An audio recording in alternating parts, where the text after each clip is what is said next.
6月25日晚上，英国汉普郡的一间书房，头发花白的男人坐进镜头里，背后一整排书，桌上一杯早就凉掉的茶。他叫克雷格·汉密尔顿·帕克，英国媒体给他的外号是新诺斯特拉达姆斯。这一晚，他开了一场直播，镜头前的他语速不快，神情甚至有点轻松，像在聊周末的天气，但聊天室的卷动速度泄露了气氛。留言一排一排往上冲，问伊朗，问油价，问中国，问还会不会更糟。没有暖场，没有铺陈，按下开始，直接摊牌。下半年，他手上还有一叠没翻开的牌，网络流传的整理版本把这叠牌数成10条。荷默兹海峡会再度起火，英国政坛会换人，欧洲会被热浪与野火吞掉一角，中国经济会失速，香港会再起动荡。还有最耸动的一句，会有4个城市宣布独立。直播结束之后，事情才真正开始。这场直播被剪成几十秒的短影音，配上耸动的字卡，翻译成繁体字幕，顺着演算法一路推进台湾的手机荧幕。有人嗤之以鼻，有人半信半疑，也有人把10条抄下来，一条一条等着看。这就是预言在2026年的传播方式。原文在英国的官网上，回音在台湾的深夜荧幕里。在台湾，预言影片的留言区永远是同一种风景，一半的人说又来了，一半的人说这次不一样，而不管站哪一边，几个月后所有人都会回来看结果。然后13天之后，7月8日，荷默兹海峡的临时停火破局，伊朗对多艘商船发动攻击，油轮再度成为靶子，美军随后展开报复。第1条就这样对上了。如果你只看短影音，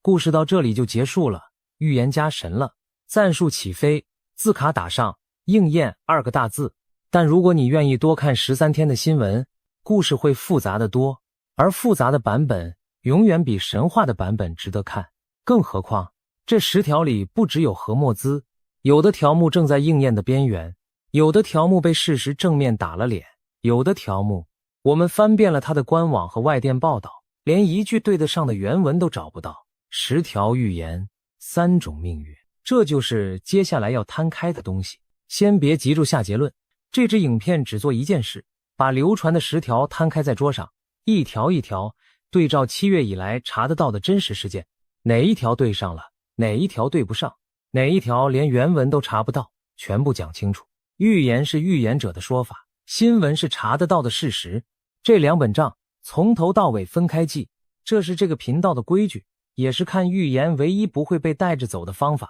话说在前头，这不是华人世界第一次为预言睁大眼睛。从诺斯特拉达姆斯的4行诗，到每年年初准时刷屏的各路年度预言，这个文类存在了几百年，套路从来没有变过。模糊的措辞，巨大的灾难，以及事后才被指认出来的命中，变得只有载体，从手抄本变成印刷品，再变成30秒的短影音，载体越快，查证越少。所以这个频道的做法反助来，传得越快的越要慢下来查，也先把2026年上半年的世界快转一遍，因为这10条预言全都长在这个背景上。2月，美以空袭伊朗，波斯湾开战。3月，荷默兹封锁，油价冲破$100。4月，上万人被困海上。5月，护航与谈判拉锯。6月，备忘录签了又裂。同一时间，欧洲在破纪录的高温里挣扎，英国政坛在丑闻里失血，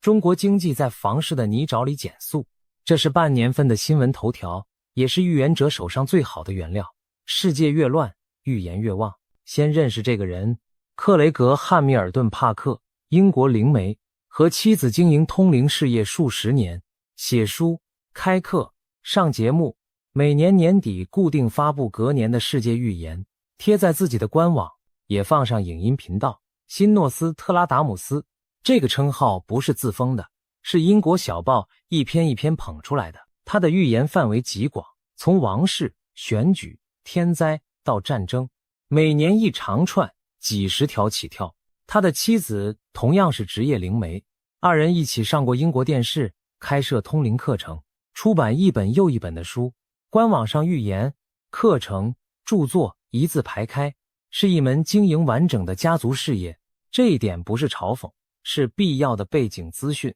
预言同时也是生意，理解这一层，才能理解预言为什么永远往耸动的方向写。平淡的预言没有流量，也卖不动书。每年12月，他的年度预言固定成为英文小报的固定节目，隔年年初再被翻译成各种语言，流进华文世界的命理节目与短影音。一条预言的生命周期往往比他预测的事件还长。先把他的方法讲明白，因为方法决定了怎么给他打分数。每年几十条预言像散弹一样打出去，年底回收的时候，中的那几发被媒体放大，没中的那一大片被安静的遗忘。这不是他一个人的问题，是整个预言行业的结构。所以查证式的看法从来不是问他中了几条，而是问哪些条目写得够具体，发布时间查得到，事后对得上，只有这种才算数。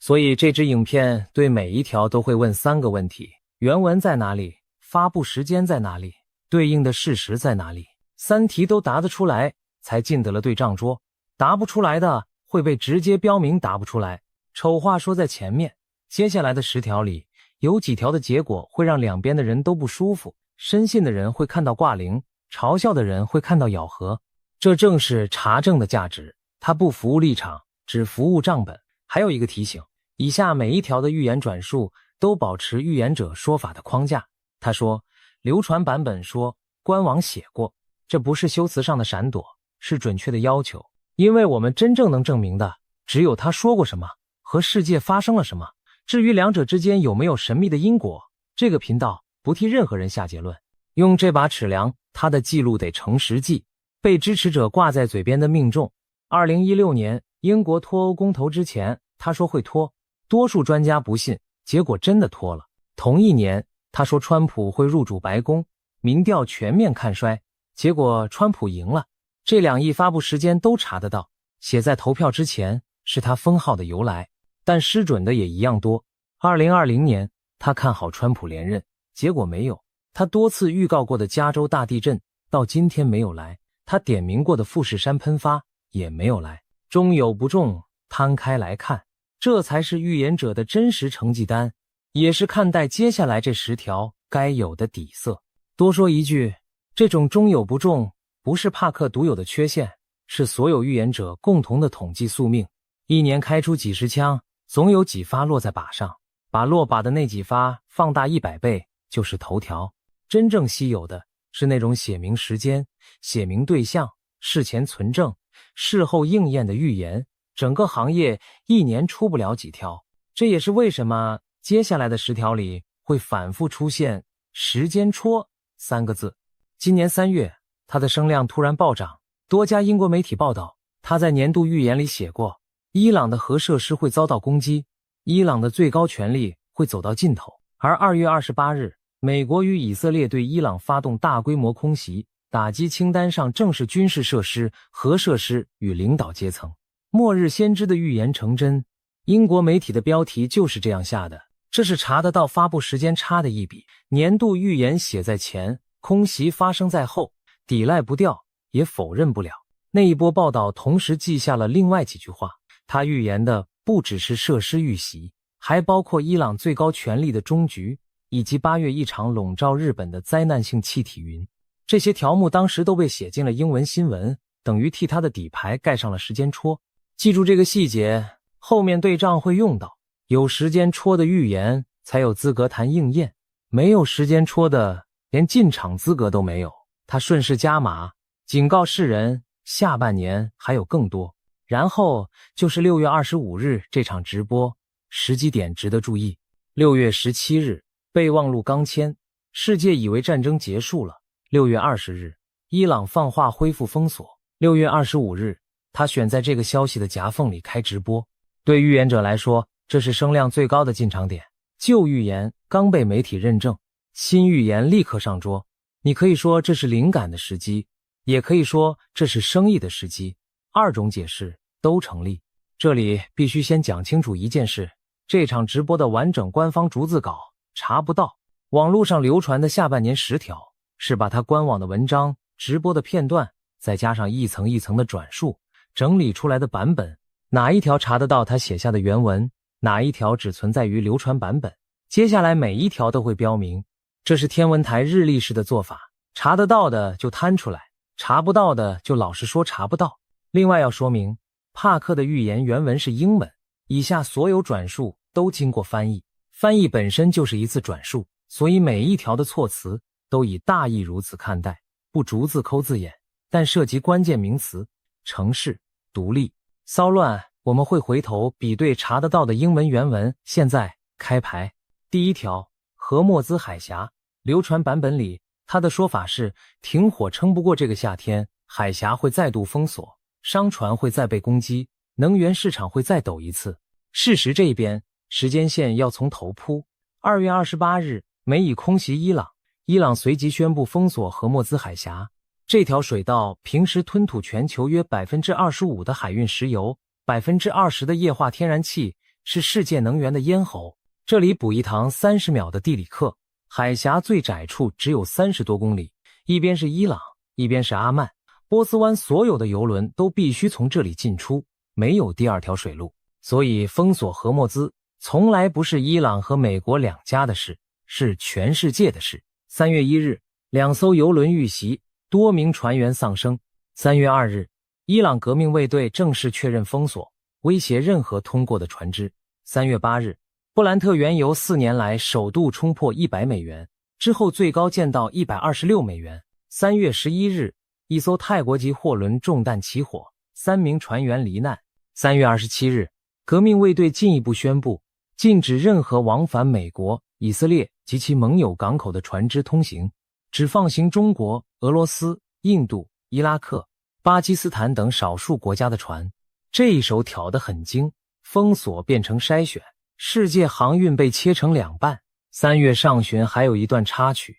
一艘拖船遭飞弹击中沉没，船员至今下落不明。攻击不分军民，不看船籍，商船船员成了这场对峙里最没有选择的一群人。接下来是僵持。4月21日，估计有2万名船员，2000艘船被困在波斯湾里，船东绕道好望角，一趟航程多出10几天，运费飙升，保险费翻倍，货柜轮与油轮接连被扣押。2万名船员就是2万个回不了家的人，卡在一条打仗的海峡里。4月13日，川普宣布美国海军反过来封锁伊朗港口，以封锁对封锁，2个多星期后才解除。波斯湾一度出现双重封锁的荒谬场面，里面的船出不去，外面的船进不来。5月4日，川普启动护航行动，派军舰护送商船进出。5月6日，他宣布暂停护航，理由是谈判大有进展。到了6月，局势看似真的要收尾。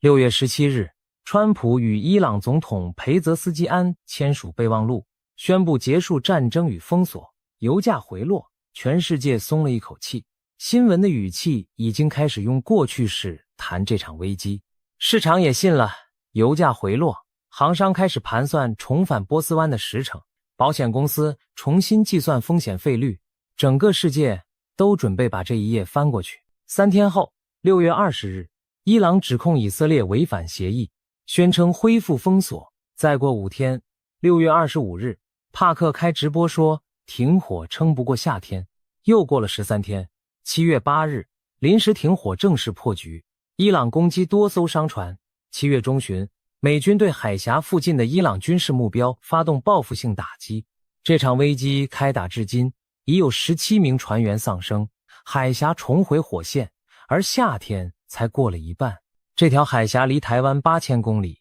但它从来不远。每一次油价跳动，最后都会走进台湾的加油站，电费单和货架标价，地球另一端的战火与我们的日常之间，这是最直接的一条线。所以第一条不只是预言爱好者的谈资，它是所有人的钱包问题。台湾的能源绝大部分靠进口，油轮走的正是这一类咽喉水道。国际油价每一次抽动，都会沿着供应链往下传到加油站的价格牌，传到下个月的电费单，传到进口原物料的报价单。预言可以不信，油价不能不看，账要记两面，日期确实咬合。6月25日说撑不过夏天，7月8日破局，前后只有13天。但也要平衡一句。6月20日，伊朗已经放话恢复封锁，风险当时就摆在台面上，各国航运公司根本没敢把船开回去。6月25日说停火会破，是预言还是新闻判读？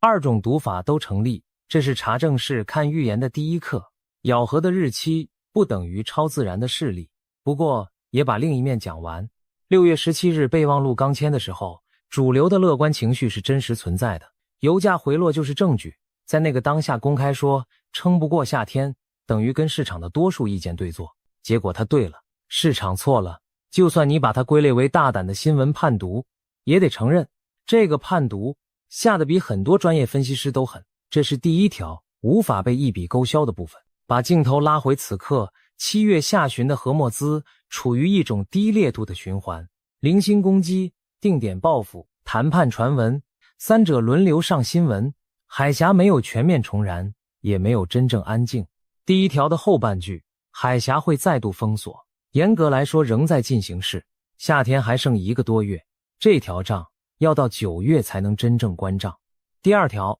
伊朗的最高层，他的年度预言里写过，伊朗最高领袖的权力会走到终点，政权会有内部巨变。事实对照，核设施遭攻击，领导阶层被列入打击清单。这半句在2月28日之后成了国际新闻，但最关键的那半句，最高领袖哈米尼的个人命运，到今天没有任何可查证的公开消息能对上。德黑兰的权力结构有没有在台面下松动，外界看不见，也无从查证。哈米尼年事已高，接班问题本来就是伊朗政治最大的悬念，这也让权力走到终点。这种措辞显得聪明，它可以是政变，可以是病榻，可以是任何形式的交接，怎么发生都能算中。这一条怎么验，只能等3种讯号：官方讣告、权力交接的公开仪式，或者外媒拿到的确切消息。三者都没有出现之前，它就是半条外围对上，核心悬空。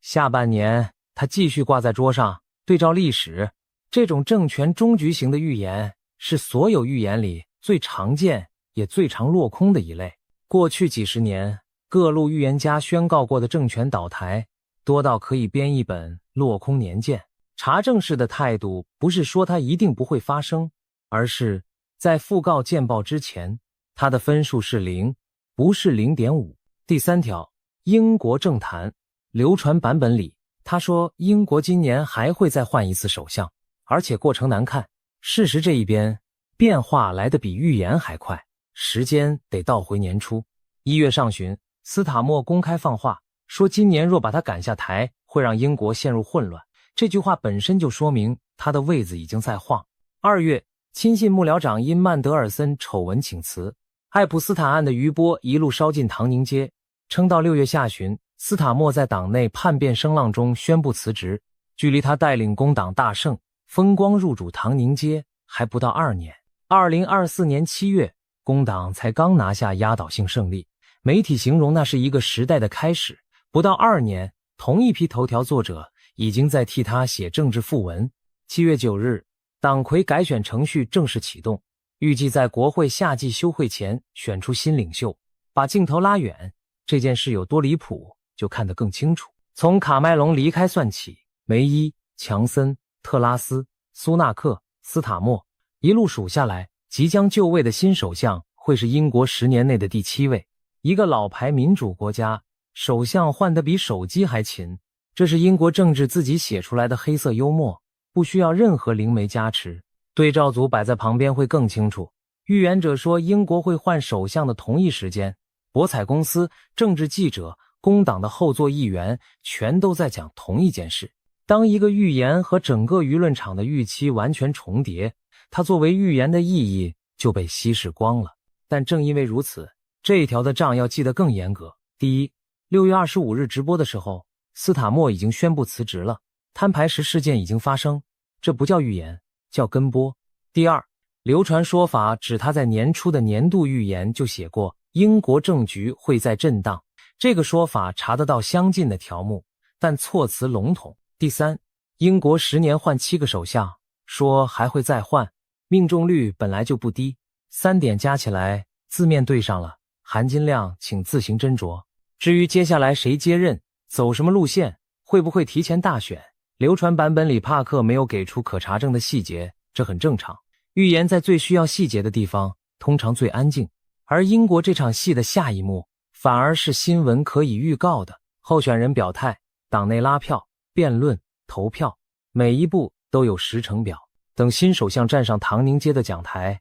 我们就会知道第3条的最终写法，以及帕克会不会把这一条收进他明年的命中集锦。第4条，欧洲热浪，他的说法流传版本是，欧洲今年夏天会被极端高温与野火反复袭击，会有人死于高温。事实这一边数字惊人，2026年6月，西欧写下有记录以来最热的6月，平均温度 20.74 度，比1991年到2020年的基期高出 3.06 度，打破2025年才刚创下的记录。放眼全球，这是史上第2热的6月，连海洋表面温度都在破纪录。6月21日，葡萄牙皮尼扬和西班牙安杜哈尔同日测到 42.7 度，是这波热浪的最高读数。英国更夸张，测到约38度，打破1976年南安普敦 35.6 度的尘封纪录，写下英国有史以来最热的6月天。各国通报热伤害与热死亡，公卫系统拉警报。进入7月，热浪没有收手，法国与伊比利半岛陆续烧出毁灭性的野火，浓烟压进城市，居民成批撤离，消防员在40度上下的空气里连续作业。这些画面7月的新闻里几乎天天都有。对上了吗？字面上全对上了，一个字都不差，但这一条的含金量必须打折，而且要打得很重。欧洲热浪年年有人预言，年年应验，因为它已经是气候变迁下的常态。气候科学家不用水晶球，用数据模型就能在每年春天告诉你同一件事，而且讲得更准、更具体。负误差范围，预言圈把这种条目放进清单，稳赚不赔。记账对上，但几乎无法不对上，真正的资讯量是0。这里有一个分辨诀窍，以后看任何预言清单都用得上。把每一条拿去问一个不看预言的专家，如果专家耸耸肩说这本来就会发生，那条就该归类为背景值，不是预知。热浪属于这一类，下一次看到今年夏天很热出现在预言清单里，你可以直接跳过。顺带补一句科学这边的说法，欧洲是全球升温最快的大陆之一，气候监测机构的归因研究一再指出，极端热浪的频率与强度都在上升。换句话说，更热的夏天不是预言，是趋势线的延伸。真正需要预知能力的是说出哪一州、哪一座城市几度，而这种精度预言从来不给。第5条，中国经济，这一条查得到原文，他官网关于中国的文章写过一句话，世界会停止购买中国货，中国经济会因此陷入困境，经济的痛会逼出政治的变。事实这一边，7月15日前后，北京公布第2季经济数据， GDP 年增 4.3%， 低于官方预期的 4.5%， 是2022年底以来最慢的一季，也是疫情之后第一次明确偏离目标。房地产投资上半年下滑 18%， 内需疲弱，就业市场低迷，消费者不敢花钱，何莫兹的战火推高油价，又从进口成本这一端补了一刀。经济转弱，这半句对上了，而且是官方数据盖章的对上。更值得玩味的是时间点，对一个把数字管理的极其严格的体制来说，让偏离目标这件事直接见报，本身就是一种讯息，压力大到盖不住了。但另外半句被同一份数据正面打脸，世界停止购买中国货，恰恰相反。6月出口年增 27%， 远超预期，上半年出口成长 17.6%， 半导体与电脑零组件卖到翻。世界不但没有停止买中国货，还买得更凶，撑住中国经济的恰恰就是出口。出口为什么逆势暴冲？分析普遍给的解释很直白，抢单。在关税与地缘风险的阴影下，海外买家赶在情势更糟之前提前下单囤库存。也就是说，连这个反出来的数字都跟预言剧本里的逻辑不同，不是世界不买了，是世界怕买不到。所以这一条的成绩单很微妙，方向对一半，机制完全错。经济确实在痛，但痛的原因是房市和内需不是外面不买，诚实记账就是连预言的为什么也要一起对，只对结果不对原因，那是后见之明的算法，不是查证的算法。讲到这里，前5条先盘点一下：1条日期咬合，1条半对，1条跟播，1条稳赚不赔，1条对半错半。你会发现一个规律，越靠近新闻的条目，成绩越好看，因为它们本来就长在新闻的延长线上。接下来的后5条离新闻越来越远，成绩单的颜色也会开始改变。第6条，香港，原文查得到，它官网的中国预言里白纸黑字写过，香港与蒙古会爆发骚乱，并把它跟环境灾难、经济恶化绑在一起讲。事实这边翻遍7月以来的公开报道，香港没有出现任何对应规模的事件，街头平静。新闻里的香港是经济版的香港，金融版的香港，不是社会版的香港。这一条目前挂零。附带一提，他的支持者过去把2014年的香港街头运动算进他的命中记录，那是支持者的算法。同一句香港会有骚乱挂在官网很多年，哪一年香港街头有事，哪一年就被翻出来说应验。2014年可以用，2019年也可以用，同一句话吃10年。这种没有期限的长效条目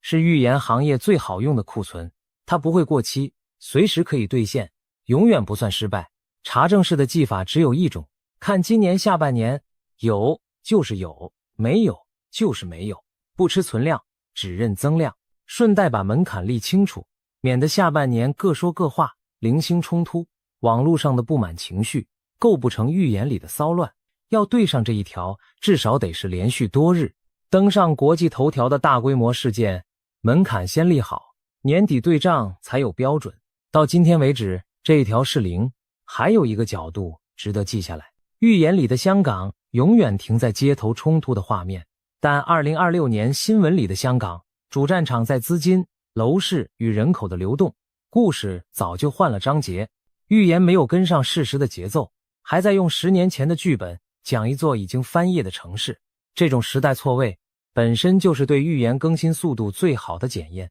第7条就是标题上那一条，4个城市宣布独立，这是流传版本里最耸动，被剪成短影音转发最多的一条。中国会有4个城市相继宣布独立，北京鞭长莫及，版图从内部裂开，字卡够大，配乐够重，转发够快。在部分流传版本里，它甚至被加上了具体的城市名单，而每一个转发版本的名单还不一样，这本身就是警讯。如果原文真的点明了城市，名单不会漂移。讲到这里，必须把查证结果原本放上桌。我们翻了他官网关于中国的文章，找得到的原文是这几句：西藏会独立，会把自己宣告成一座精神国家公园。中国最终会走向一种以孙中山理念为基础的新型民主。习近平会在政权面临倾覆时同意重大改革。香港有骚乱，蒙古有骚乱，隐性可能在台湾周边的海上。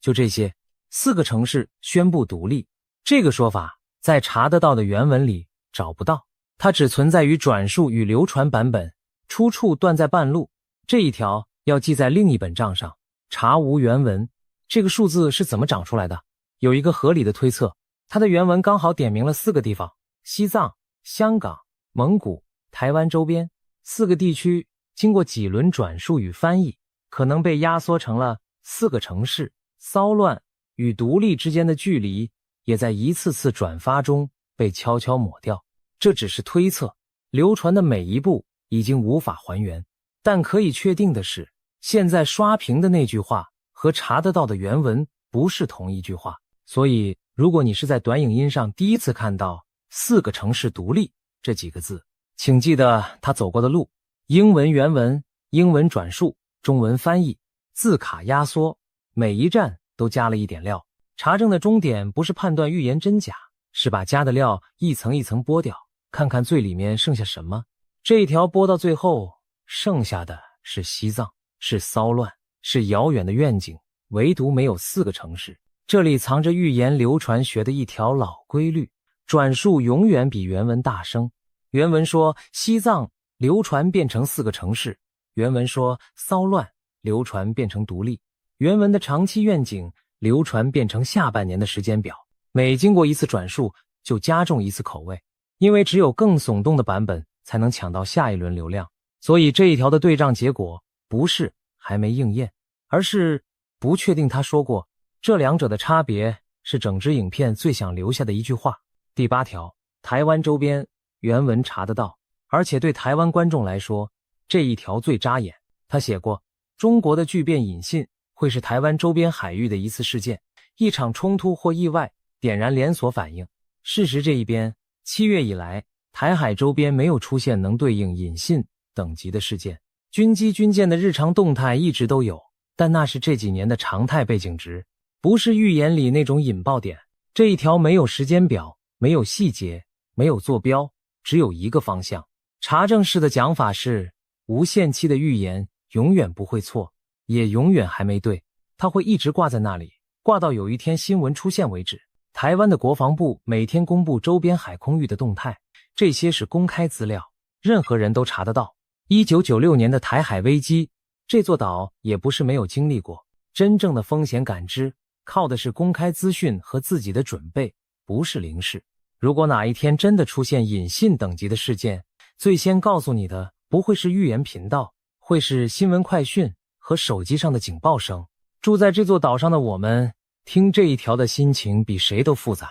他讲的不是远方的海峡，是家门口的海，但也正因为如此，更要把账记冷静。目前零对应，恐惧不需要预言来背书，防备也不需要灵媒来提醒。心情归心情，账本归账本。也提醒一件事，把台海写进预言清单是全球预言圈这几年的标准动作，因为它天天在国际新闻上，这不是洞见，是题库。真正的差别在于谁敢写日期，而到目前为止，包括帕克在内，没有人敢。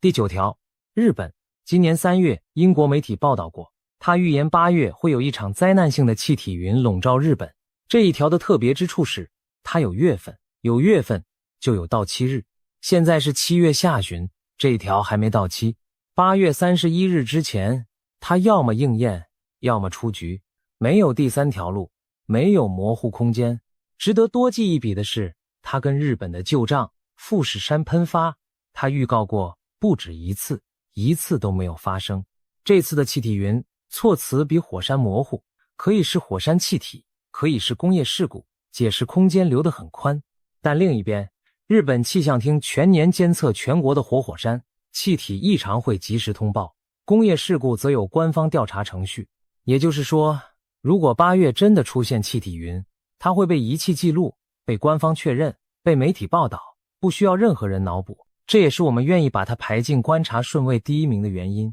它是整份清单里唯一一条验证过程完全不需要解释空间的预言。但月份锁死了，这是整份清单里最干脆的一条，也是下半年第一个能明确验证的定时预言。有期限的条目才是检验预言者最公平的考题。换句话说，8月会是帕克今年的期中考，考卷已经印好，日期已经写死，全世界的预言爱好者都在监考。这种局面对预言者来说既是最大的风险，也是最大的舞台。赌中一次，声量翻倍；落空一次，就再添一笔富士山式的旧账。第10条，美国。流传版本里，他警告全球冲突会延烧进美国政治，川普的权力会在动荡中更集中，期中选举前后会有大风波。事实这边能查证的只有一个硬日期，2026年11月3日，美国期中选举，投票日写在法律里，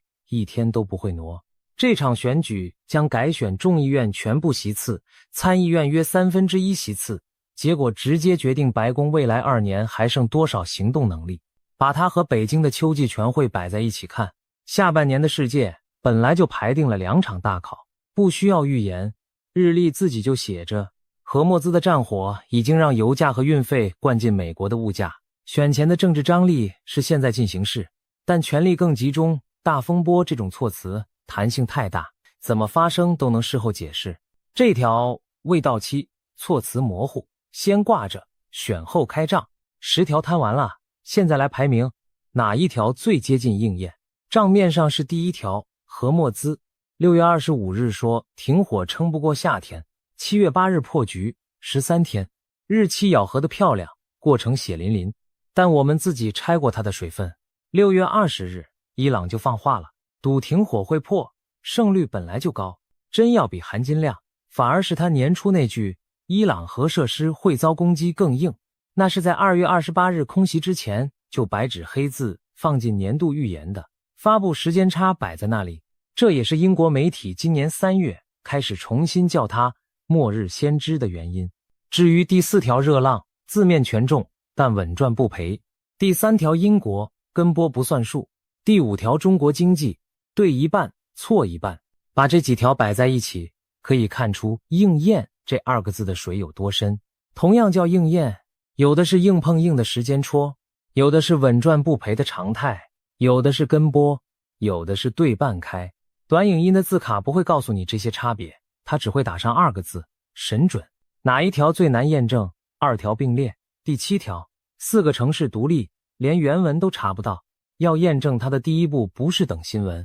是先找到他真的说过的证据。第8条，台湾引信，查得到原文，但没有时间表，永远处于还没的状态。一条卡在出处，一条卡在期限。整份清单里最响亮的2张牌，恰好是最无法对仗的2张。这不是巧合，这是流传机制的筛选结果。能被验证的传不远，无法被验证的传最远。耸动和可信，在预言的世界里，经常是反猪走的2条线。如果硬要替这10条做一张总表，查证式的评分会长这样：咬合度最高的是第1条何墨兹，原文可查度最高的是第5条中国经济和第6条香港，因为官网白纸黑字，期限最明确的是第9条日本和第10条美国，日期锁死。而第7条4个城市在出处、期限、事实3个栏位里全部空白。一份诚实的成绩单不会只有1个总分，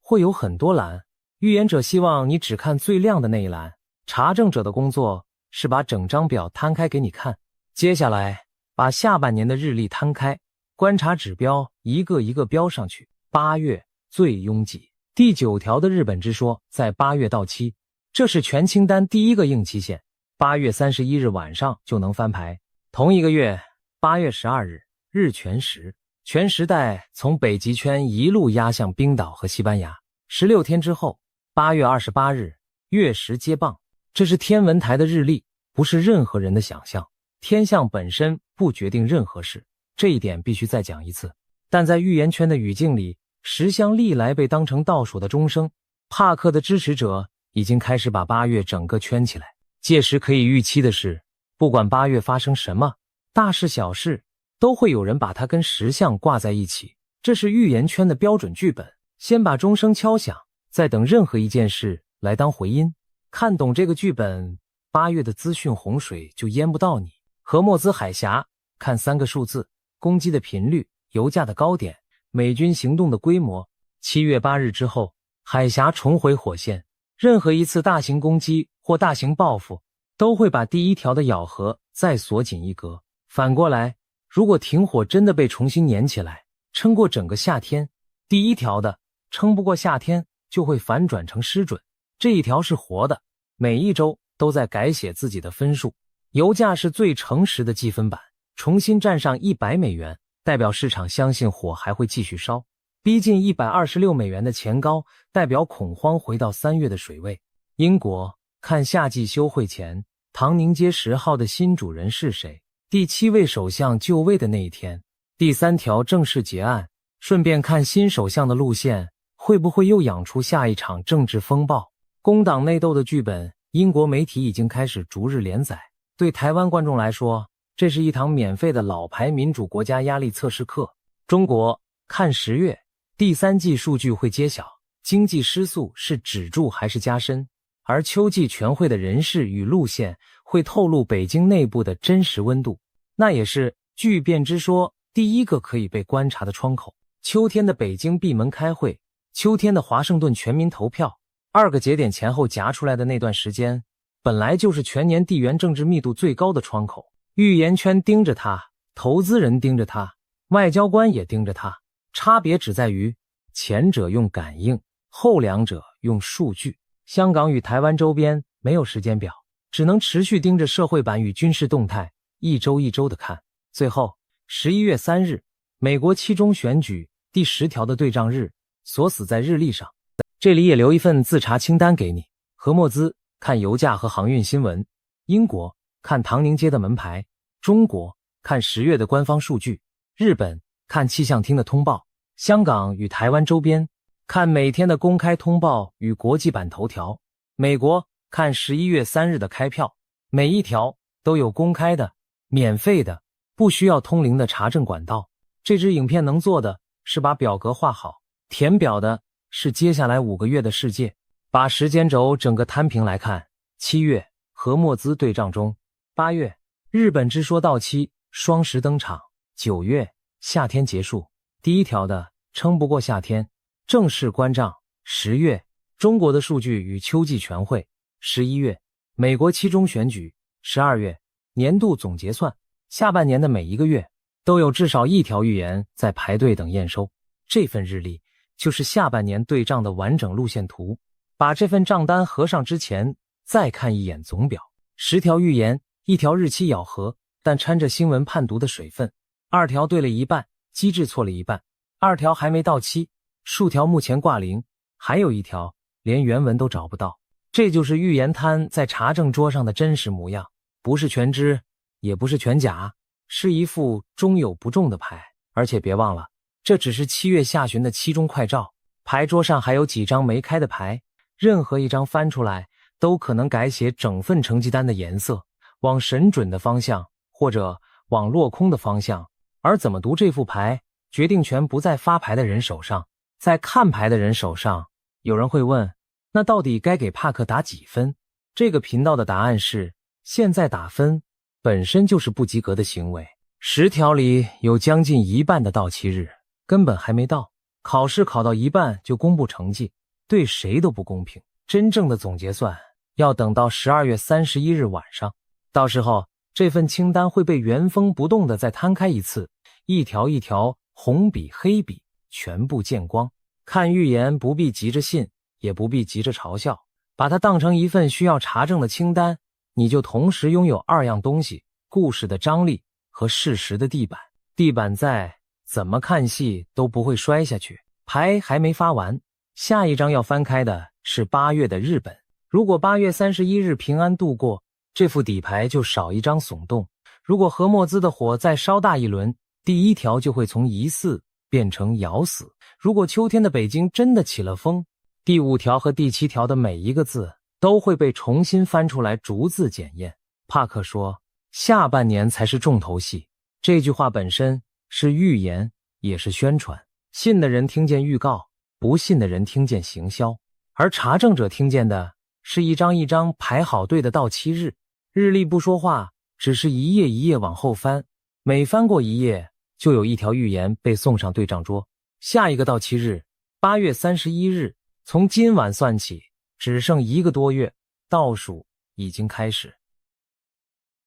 习近平到底什么时候下台？这个问题在过去这1年多的时间里被反复问了成千上万遍，从海外的社群平台到街头巷尾的私下议论，从所谓的内部爆料到一则又一则语焉不详的传闻，几乎每隔几个月就会冒出一波风声，说这位被外界称为毛泽东之后最强势的领导人就要走到尽头了。可奇怪的是，每一次当谣言传得最凶的时候，他又总会若无其事地重新出现在镜头前，站在那个我们再熟悉不过的位置上。于是我们忍不住要问，这些传闻到底是空穴来风，还是真的有什么东西正在那扇紧闭的大门后面悄悄松动？就在最近这场直播里，帕克给出了一个让很多人心头一震的回应。他没有草率地断言习近平会在哪一年哪一月倒下，他说的是，真正的转折点其实已经近在眼前，就藏在一个特别的时间节点上。那个节点把好几条看似毫不相干的线索硬生生地拧在了一起。今天我们就顺着帕克的这条线一层一层往下挖，看看这个所谓的转折点到底意味着什么，又为什么会让这么多常年观察中国的人同时感到不安。或许有人会觉得海峡对岸谁上谁下，那是别人的事，与我们何干？但只要稍微往深处想一想，就会明白，这位领导人的命运牵动的绝不只是十几亿中国人的生活，它更像一颗投入水中的石子，激起的涟漪，会一圈一圈地扩散到整个东亚，扩散到全世界，也重重地拍打在我们这座岛屿的岸边。他的每一个决定，他所面对的每一重压力，都可能在某一天直接转化为我们生活中真实的变数。正因为如此，我们今天花这么多时间去梳理这条复杂的线索，并不是在看一场与己无关的热闹，而是在为理解我们自己的处境寻找一把关键的钥匙。先让我们把时间往回拨一点，回到这场谣言风暴真正开始沸腾的时候。2025年的秋天，中共召开了4中全会，这本该是一场例行的党内会议，却在会前会后掀起了惊涛骇浪。海外铺天盖地的消息说，习近平要在这次会议上交出军权，说他已经被架空，说反对他的势力已经备好了处置他政治前途的方案。有人绘声绘影地描述接班的人选，有人信誓旦旦地说变天就在眼前。然而会议结束，尘埃落定，习近平依旧稳稳坐在最高的位置上，那些预言全部落了空。但这里有一个细节，很多人忽略了，那场4中全会出席的人数少得惊人。根据会后流出的资讯，实际到场的中央委员只有315人，这是至少15年来的最低纪录，仅仅相当于原本委员总数的1/6左右。一场决定国家未来5年规划的重要会议，却有这么多本该在场的人凭空消失了，他们去了哪里？会议同时追认了对11名中央委员和4名候补委员的开除处分，其中有8位是军队将领。你看，即便习近平最终保住了权力，这场会议本身也散发着一股极不寻常的气味。它不像是胜利者的加冕，反倒更像是一场惨烈厮杀之后留在战场上的满地狼藉。也许有人会说，一个做预言的人讲的话能当真吗？这是一个非常合理的怀疑，我们也从不要求任何人盲目相信。但帕克之所以这些年被这么多人反复提起，并不是因为他每一次都说中，而是因为在一些重大的节点上，他确实给出过让人事后回想起来后背发凉的判断。英国脱欧，他提前有过感应；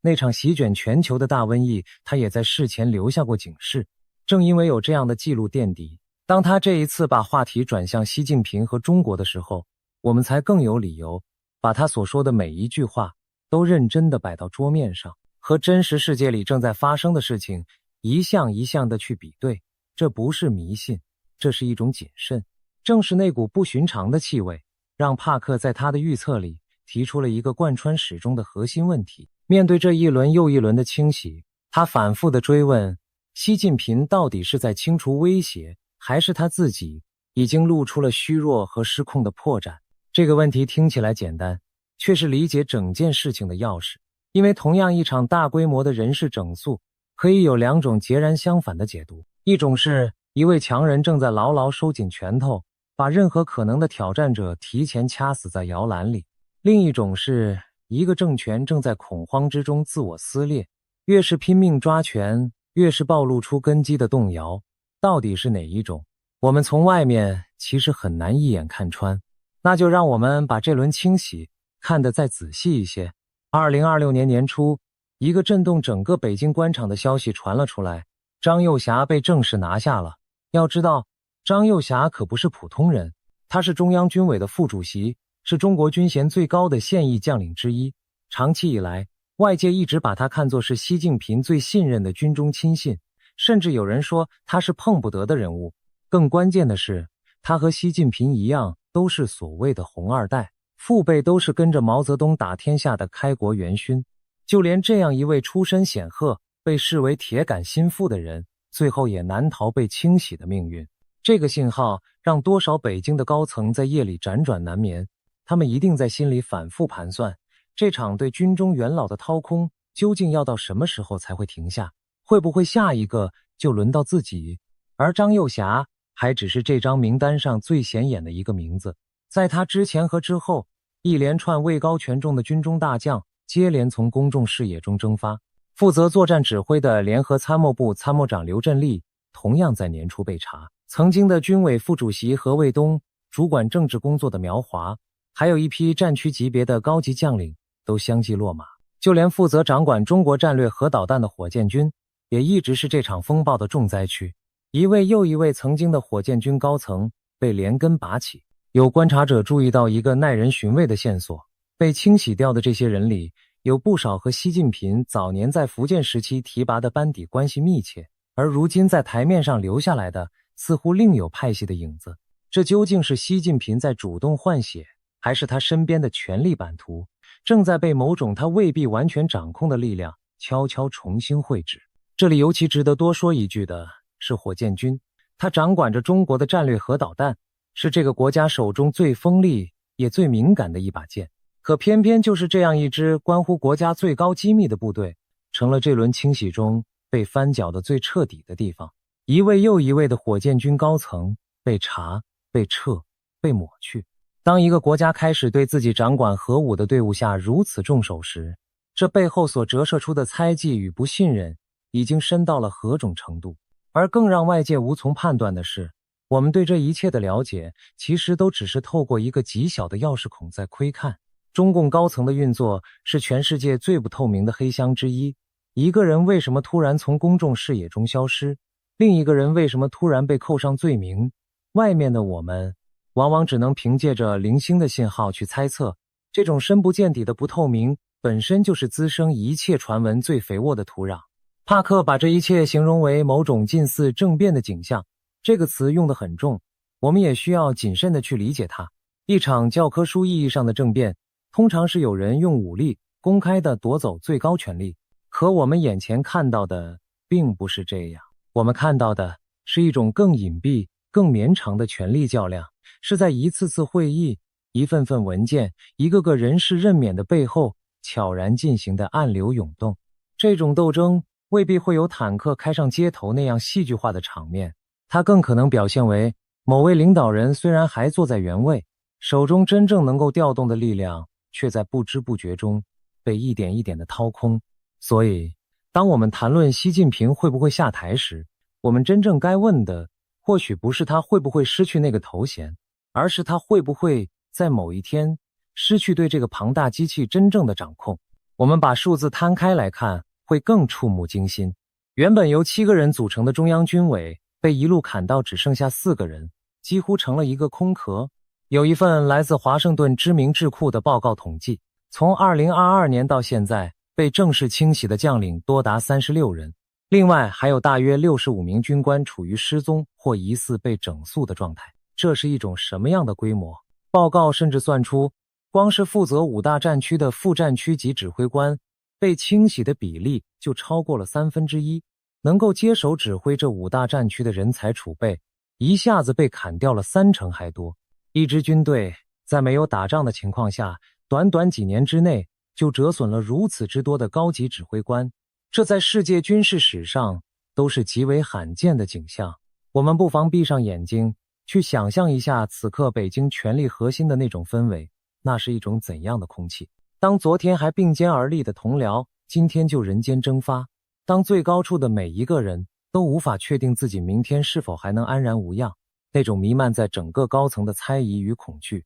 几乎是可以触摸得到的。在这样的环境里，没有人敢说真话，没有人敢提出不同的意见，因为任何一句话都可能在某一天成为置自己于死地的把柄。所有人都学会了沉默，学会了揣摩，学会了在最高领导人面前只呈现他最想看到的那一面。这样一种被恐惧牢牢笼罩的权力结构，看上去无比稳固，却也无比僵硬，僵硬到失去了自我纠错的任何能力。被清洗的还不只是军队，在党的系统内部，另一场同样惊心动魄的整肃，反而因为军中的风暴太过夺目，而被很多人忽视了。曾经被称为经济沙皇的王岐山，这位在1998年亚洲金融危机和2008年全球金融海啸中都帮中国稳住阵脚的传奇人物，如今据说在北京过着近乎软禁的生活，官方媒体已经很久没有再提起他的名字。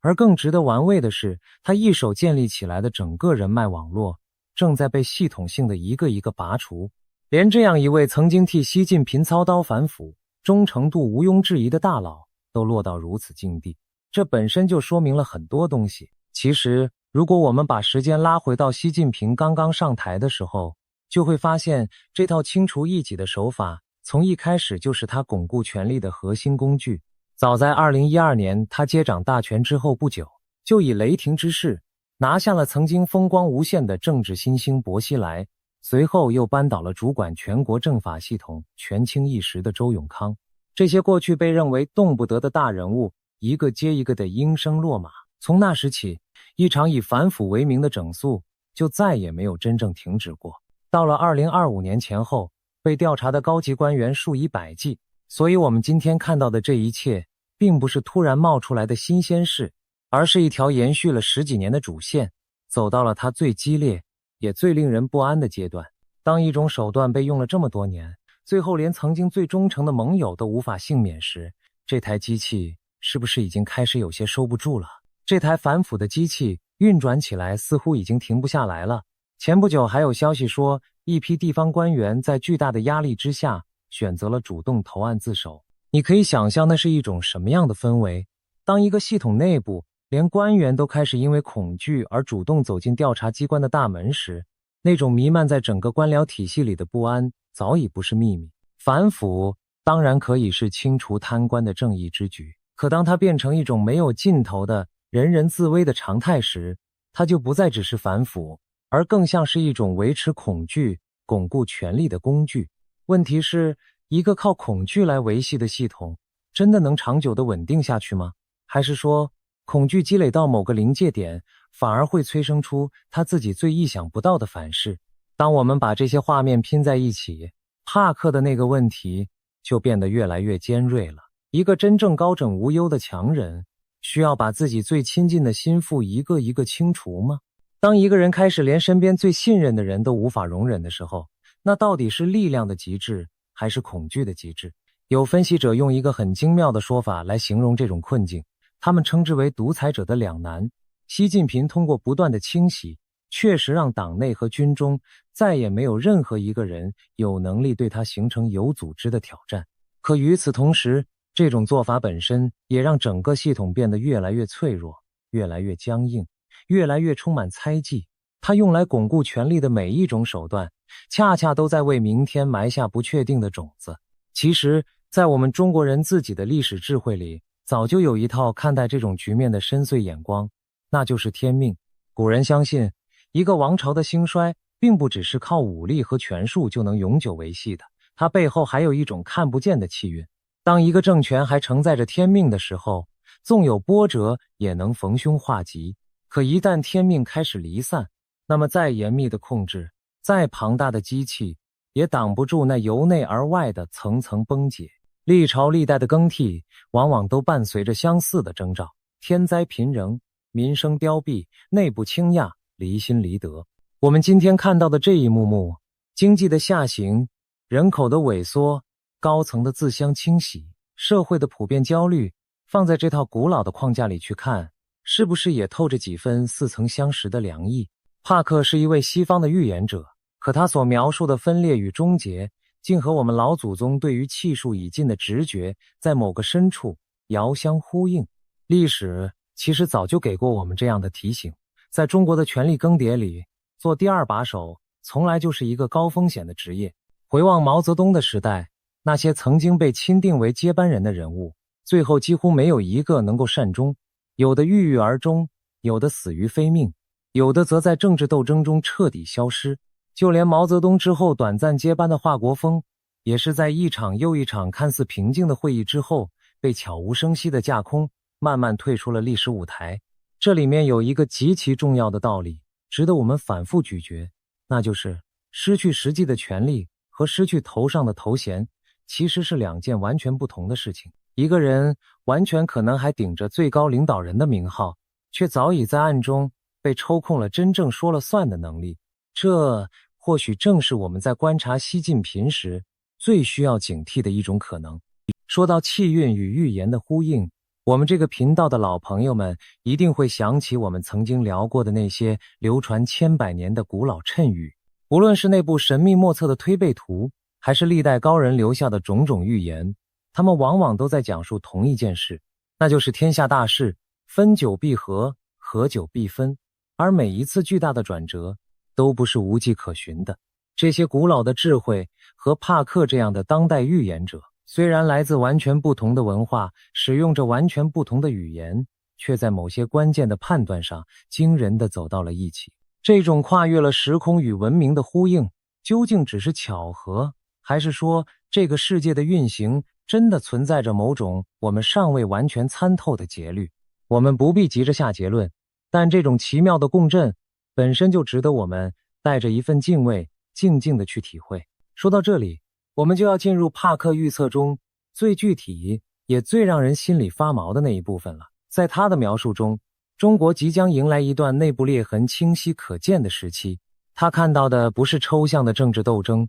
而是一幕幕非常具象的画面。他看到工人拿不到工资，看到债券被冻结，看到一场重大的基础设施灾难即将发生。他甚至隐约感觉到那可能是一场列车事故，又或者和三峡大坝这个庞然大物有某种牵连。他还预感到会有一位高层官员神秘的消失或者死亡，而在所有这些画面之上，笼罩着一个更沉重的预言。他感觉到习近平的健康将会肉眼可见地恶化下去，而这一切会为未来中国的分裂埋下最初的种子。我们必须非常清楚地说明，这些是帕克的预言，是他所谓的直觉感应，并不是已经发生的事实。没有任何可靠的证据能够证明习近平的身体真的出了严重的问题，也没有任何官方消息证实了那些灾难。但耐人寻味的地方在于，如果我们把目光从预言移开，投向真实世界里那些正在发生的经济现实，你会发现那种内部裂痕的气氛竟然并不完全是凭空想象。这几年中国的房地产危机、地方政府债务的重压，迟迟无法真正提振的内需早已不是什么秘密。无数的烂尾楼套牢了千千万万普通家庭一辈子的积蓄，年轻人的失业率一度高到让官方干脆选择不再公布数字。当一代年轻人开始用躺平和摆烂来回应这个时代的时候，那种弥漫在社会底层的无力感，其实就是帕克所说的裂痕最真实的注脚。这些冰冷的数字背后，是一个又一个具体的人，一个又一个真实的家庭，是那些倾尽全家积蓄却换来一栋永远无法完工的房子的年轻夫妻，是那些寒窗苦读10几年，毕业后却迟迟找不到一份像样工作的大学生，是那些辛苦一辈子却眼看着养老的前途变得越来越不确定的老人。当一个社会里越来越多的普通人开始感到努力不再有回报，开始感到未来一片灰暗的时候，那种积蓄在人心底层的失望与怨气，是任何强力的维稳手段都无法真正抚平的。我们都还记得，就在不算太久之前，这个沉默已久的社会也曾爆发过一些出人意料的集体情绪。压力越是被强行按住，它在暗处积蓄的能量可能就越是惊人。人口是另一个沉默却致命的信号。中国的人口正在快速的下滑，速度之快超出了很多人的预期。有来自上海某个城区的统计数据，让不少人对中国人口萎缩的真实速度感到心惊。一个国家当它的年轻人不愿意生育，当它的人口结构开始快速老化的时候，它未来几十年的经济活力和社会稳定都会被打上一个巨大的问号。而在资讯的层面，这个社会对真相的容忍度也在急剧收窄。就连一位清华的教授，也仅仅因为在课堂上谈论了对中国经济的批评，就被学生举报，最终被请下了讲台。当一个社会连讨论真实的困难都变得如此危险的时候，那种被强行按住的压力又会积蓄到什么程度？还有一个细节发生在今年3月的两会上，有敏锐的观察者注意到，习近平在一些场合的位置和呈现方式似乎和过去有了一些微妙的不同。有人形容他仿佛被从舞台的最中央往旁边挪动了一点点。这样的观察当然带有很强的解读成分，未必就是权力松动的铁证。但在中共这种极度讲究排位和仪式的政治文化里，任何一点细微的位置变化都足以在观察者中间掀起无穷的猜测，是纯粹的巧合，还是某种更深层的信号。在那扇紧闭的大门后面，我们永远只能透过这些蛛丝马迹去拼凑一个模糊的轮廓。还有一个常常被人拿来当作繁荣象征，实际上却可能暗藏隐忧的信号，那就是黄金。这段时间，中国一直在大规模地增持黄金。表面上看，这是实力的体现，是底气的象征。可有分析者提醒我们，这种近乎疯狂的购金行为背后，或许正隐藏着一种不愿被外界看见的金融脆弱性。当一个经济体开始拼命囤积最古老的避险资产时，它到底是在展示信心，还是在为某种他自己也说不清楚的风暴提前寻找避难所？帕克所说的冻结的债券，那种资金流动被卡住的窒息感，和这些真实的财经迹象放在一起，隐隐之间竟有一种令人不安的呼应。那句最沉重的预言，关于健康，关于分裂的种子，其实触碰到了中国政治体制最深的一处软肋，那就是接班问题。这些年，习近平做了一个非常明确的选择，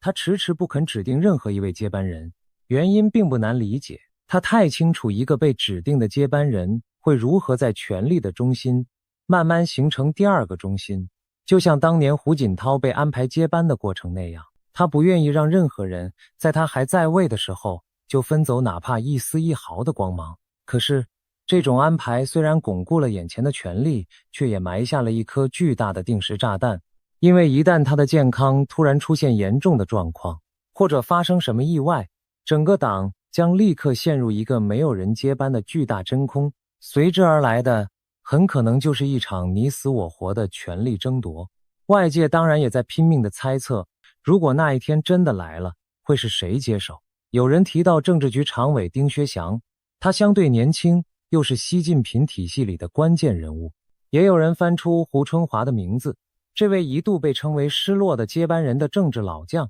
可问题在于，直到现在，中国的政坛上并没有真正浮现出一个清晰的众望所归的储君。那些出生在上世纪70年代的所谓第二梯队，大多还停留在储备的阶段，谁也说不准最后会是哪一张面孔。这种模糊正是习近平刻意营造出来的。可越是模糊，越是意味着一旦顶端出事，底下将是一片没有航标的混沌。这或许正是帕克所感应到的那颗分裂的种子最真实的土壤。这里面藏着一个深刻的悖论，值得我们停下来好好想一想。习近平之所以不立接班人，是为了让自己的权力更加稳固，不受任何潜在对手的威胁。从短期看，这确实有效，整个系统里再也没有第二个权力中心敢于冒头。可从长期看，这恰恰是这个系统最大的风险所在。一个健康的权力交接机制本该是一个政权稳定的保障，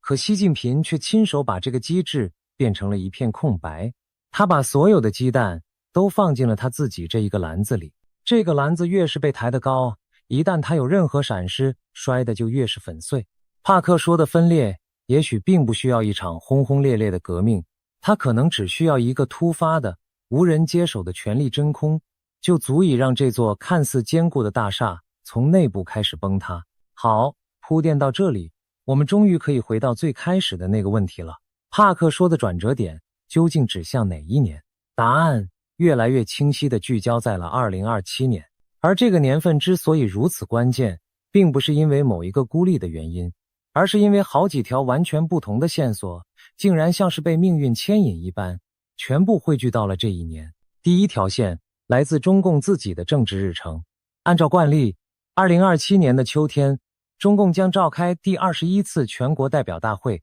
这是一个决定最高权力走向的关键时刻。绝大多数的分析都认为，习近平会在这次大会上顺理成章地开启他的第4个任期。要知道，早在2022年的20大上，他就已经打破了延续多年的任期限制，如今再想指望他主动不连任，几乎是不现实的。过去那条7上8下的老规矩，也就是67岁还能留任，68岁就得退休的潜规则，如今早已名存实亡。可即便如此，2027年依然是一道无法回避的关口，因为就算习近平留任，这一年也将是各方势力重新洗牌，楚军可能悄然登场的时刻，权力的天平会在这一年被重新校准。那么，到了2027年那场大会，我们具体该把目光聚焦在哪些地方？有几个信号格外值得留意。第一，看那些出生在70年代的年轻面孔，究竟有没有人被破格提拔，进入权力的最核心圈层，因为那将是楚军浮现的最明确迹象。第二，看军委的人事如何安排，那些空出来的位置最终会由谁来填补，又会呈现出怎样的派系格局。第三，看关于统一的表述是被进一步强化还是有所收敛，因为那直接关系到未来几年这片海峡的温度。这3条线索就像3个观察的窗口，透过它们，我们或许能够比大多数人更早一步读懂那个正在到来的转折究竟会朝着哪个方向展开。而在上一次的那份4中全会的文件里，还藏着一句意味深长的话。有细心的分析者发现，文件中出现了一个此前并不常见的表述，强调要推进所谓国家统一的伟大事业。这样的措辞在之前的一些重要文件里是被刻意淡化甚至回避的，如今它被重新放到了台面上，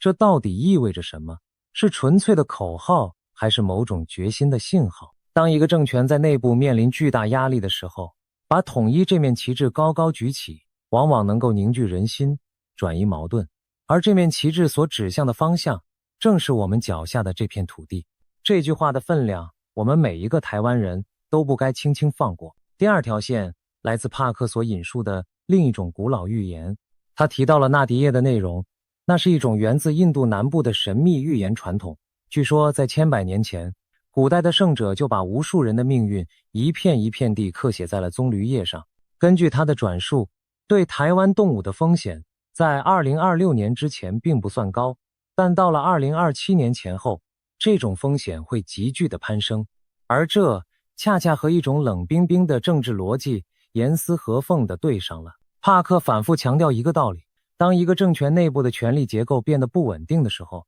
那些新上位的军事人物往往急于留下属于自己的历史印记，而在这种情况下，制造一个外部的敌人就成了转移内部压力最直接也最危险的办法。对北京来说，台湾正是这套逻辑之下那个最危险的出口。这里我们要特别说一下帕克做预言的方式，因为这关系到我们该如何看待他的判断。他并不是只凭自己一个人的灵感在空想，他常常会把不同来源的预言彼此参照，相互印证。比如这一次，他就把自己的直觉和源自印度的那套古老传统放在一起比对。当2种完全独立的预言途径指向了同一个时间节点，同一种危险趋势时，这种吻合在他看来就不再是偶然，而是一种值得高度警觉的信号。这其实和严肃的分析方法有异曲同工之妙。任何一个单一的信号都可能出错，可当多个独立的信号同时指向一处时，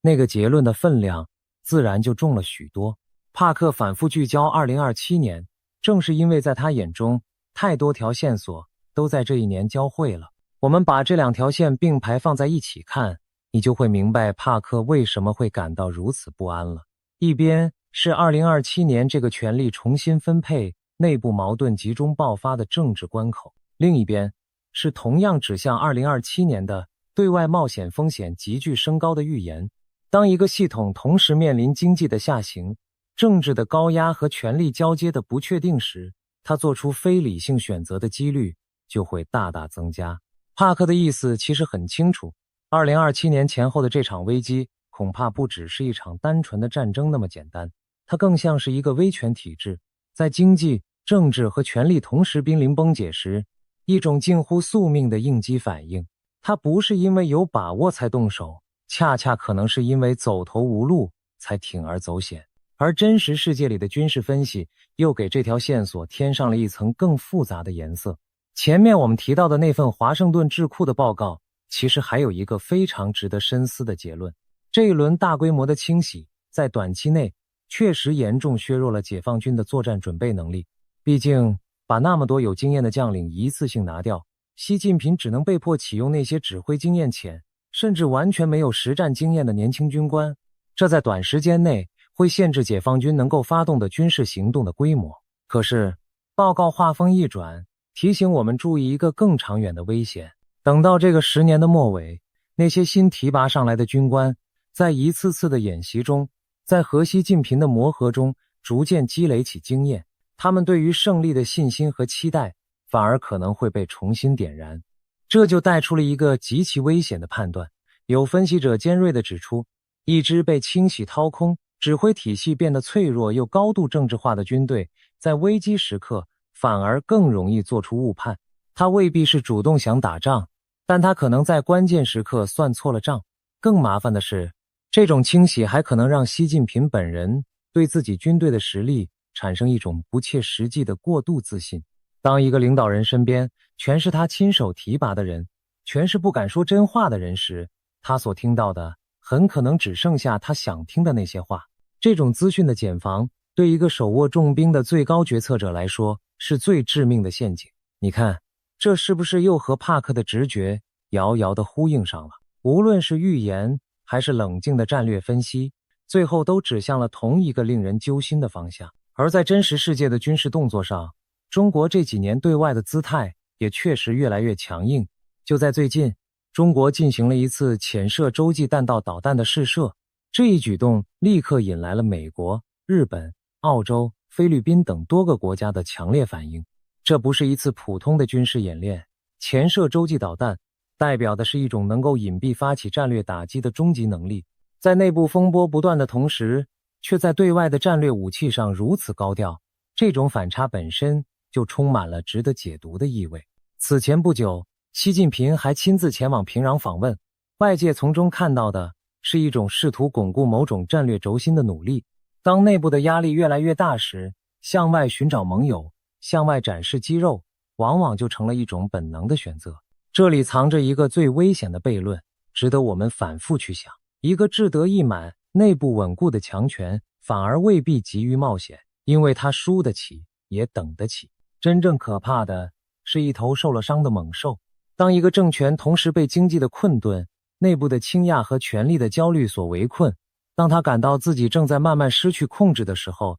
铤而走险，用一场对外的豪赌来转移所有矛盾，反而可能成为他眼中唯一的出路。历史上有太多的战争并不是强者主动出击的结果，而恰恰是虚弱者在绝望之中孤注一掷的疯狂。这或许正是帕克所描绘的那幅图景中最让人脊背发凉的地方。一个越是虚弱、越是恐惧的北京，对于我们脚下这片土地而言，可能反而意味着更大而非更小的风险。正因为如此，对我们台湾而言，看清这一切就不只是满足好奇心那么简单，它关系到我们如何面对自己的未来。我们无法决定海峡对岸那个庞大机器的走向，我们决定不了它内部的权力如何流转，也决定不了它会在哪一个时间点做出哪一种选择。但我们可以决定的是自己是否保持清醒，是否做好了心理上和实际上的准备。一个社会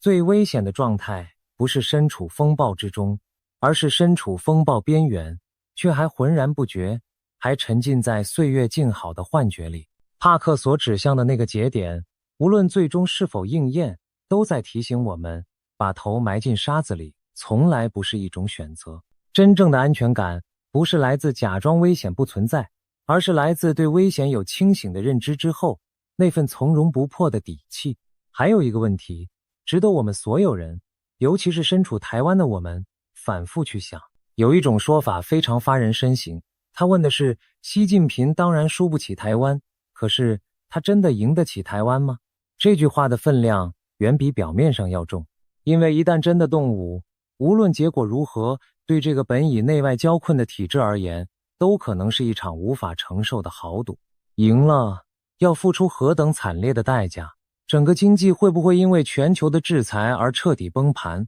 输了，又意味着什么？会不会直接引爆国内积压已久的所有矛盾？帕克所说的那个转折点，或许正是这样一个进退维谷的死结，一个无论怎么走都通向巨变的岔路口。如果我们把帕克的预言放到一个更长的时间轴上去看，他描绘的图景其实比单纯的下台要宏大得多，也遥远得多。在他的感应里，这一切动荡是中共这个政权走向终结的开端。他看到中国最终会走向某种形式的分裂，而在分裂之后，会慢慢演化出一个由多个民主地区组成的松散联邦。他甚至说，未来的中国会迎来一种全新的建立在孙中山理念之上的民主制度。他还提到了西藏，说在遥远的未来，西藏会成为一个独立的地方，并且宣布自己是一片精神的净土。这些预言宏大的近乎缥缈，帕克自己也一再强调，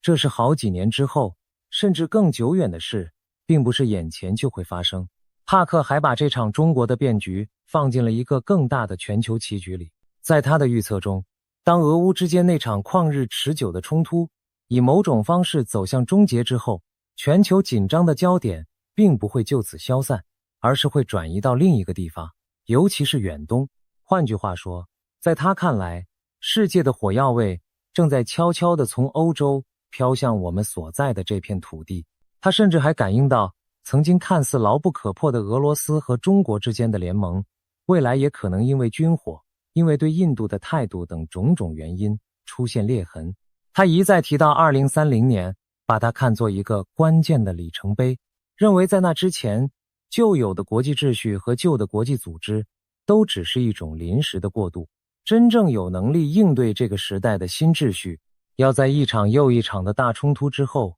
才会浴火重生。这是一种代价高昂的重建，而不是一幅轻松乐观的图画。而环顾四周，这个世界其实也早已嗅到了某种山雨欲来的气息。美国、日本还有周边的许多国家，这几年都在围绕着这片区域悄悄地调整着自己的部署与战略。他们的智库一份接着一份地推演着各种可能的情境，他们的政策也在围绕着那个被反复提及的时间窗口做着种种未雨绸缪的准备。这说明帕克所感应到的那种紧张并不是他一个人的臆想，而是一种被越来越多严肃的观察者共同意识到的现实。当预言者的直觉和战略家的推演在同一个方向上汇合的时候，我们就更没有理由对这一切掉以轻心了。世界的目光正越来越多地聚焦到我们所在的这片海域。听到这里，也许你已经被这一连串的预言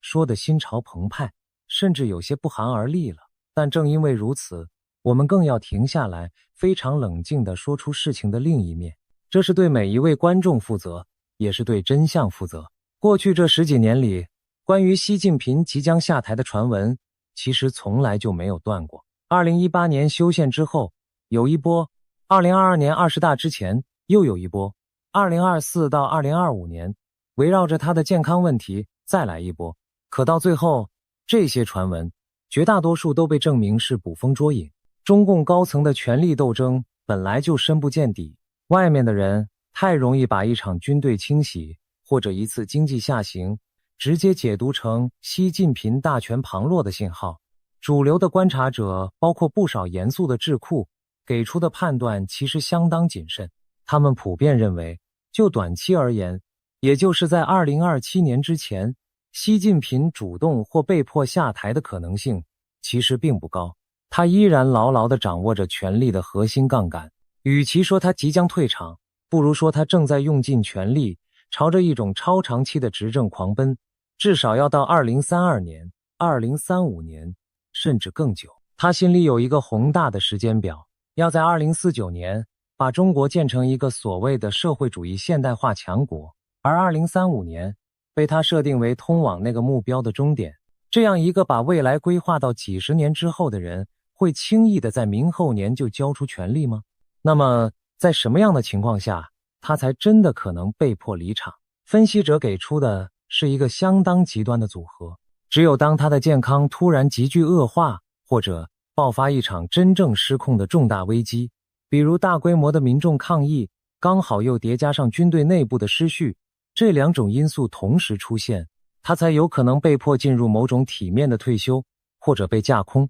而就目前公开的资讯来看，这种情形发生的几率并不算高。所以这就把那个最尖锐的问题重新抛回到了我们面前。帕克看到的究竟是那道真实存在正在扩大的裂缝，还是我们自己把清洗的血腥和经济的阵痛过度解读成了一场其实还远未到来的崩塌？其实，历史一次又一次地告诉我们，一个看似坚不可摧的庞大政权，往往在它显得最强大的那一刻，内部已经悄悄开始松动。那些真正的崩塌，事后回望，总是充满了种种被忽略的前兆。可与此同时，历史也同样提醒我们，一个腐朽的、问题重重的体制，也可能凭借着惯性和暴力，远比所有人预期的更顽强、更漫长地维持下去。这两种可能，就像一枚硬币的两面，同时悬在我们的头顶。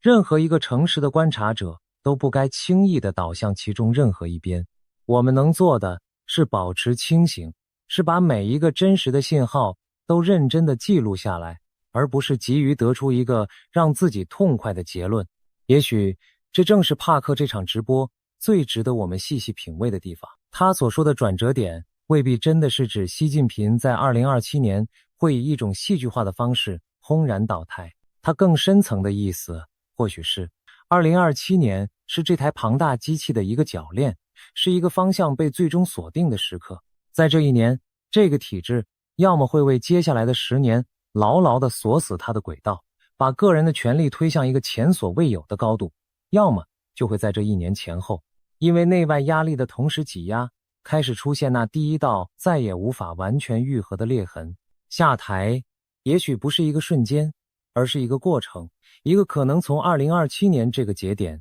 悄然开始的漫长过程。而在这场宏大变局的正中央，我们这些生活在台湾、生活在这片海峡两岸之间的人，其实正站在风暴最靠近的地方。北京内部的每一次权力震荡，每一场清洗，每一个经济数字的起伏，都不是遥远的、与我们无关的新闻，它们是悬在我们头顶的变数，是我们必须睁大眼睛去看清的东西。当那条政治日程的线，那条古老预言的线，那条军事风险的线，全部指向同一个年份的时候，我们没有任何理由可以假装这一切都不会发生。帕克的预言也好，冷静的战略分析也好，最终都把我们引向同一个沉甸甸的认识。我们正站在一道门槛上，门的那一边是一个谁也无法完全看清的未来。但看清风暴并不等于要陷入恐慌，恰恰相反，越是在这样充满变数的时刻，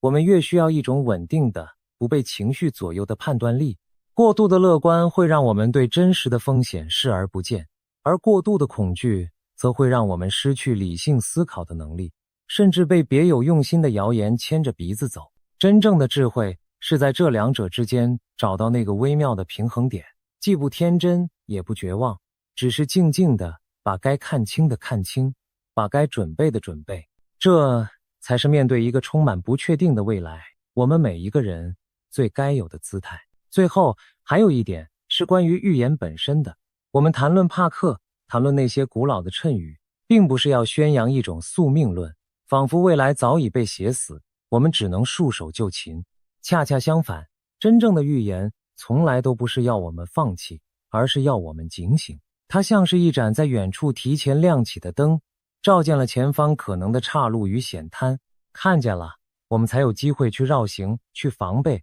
去做出不一样的选择。未来从来不是一块已经刻好的石碑，它更像是一条还在流动的河，而我们每一个人的清醒与行动都可能成为改变它流向的那一点力量。帕克指向2027年，或许不是在宣告一个无法逃避的结局，而是在给我们留出一段还来得及去准备、去思考、去凝聚共识的宝贵时间。所以回到最开始那个被问了成千上万遍的问题，习近平到底什么时候下台？坦白说，没有人能给出一个确切的答案。帕克不能，任何分析者也不能。真实的权力更迭往往不会按照我们的预言准时上演。但帕克在最新这场直播里想提醒我们的，或许并不是一个具体的日期，而是一种即将到来的深刻的转向。他反复指向的2027年，就像一个被无数条线索共同标记出来的路口。这些线索里有他的直觉，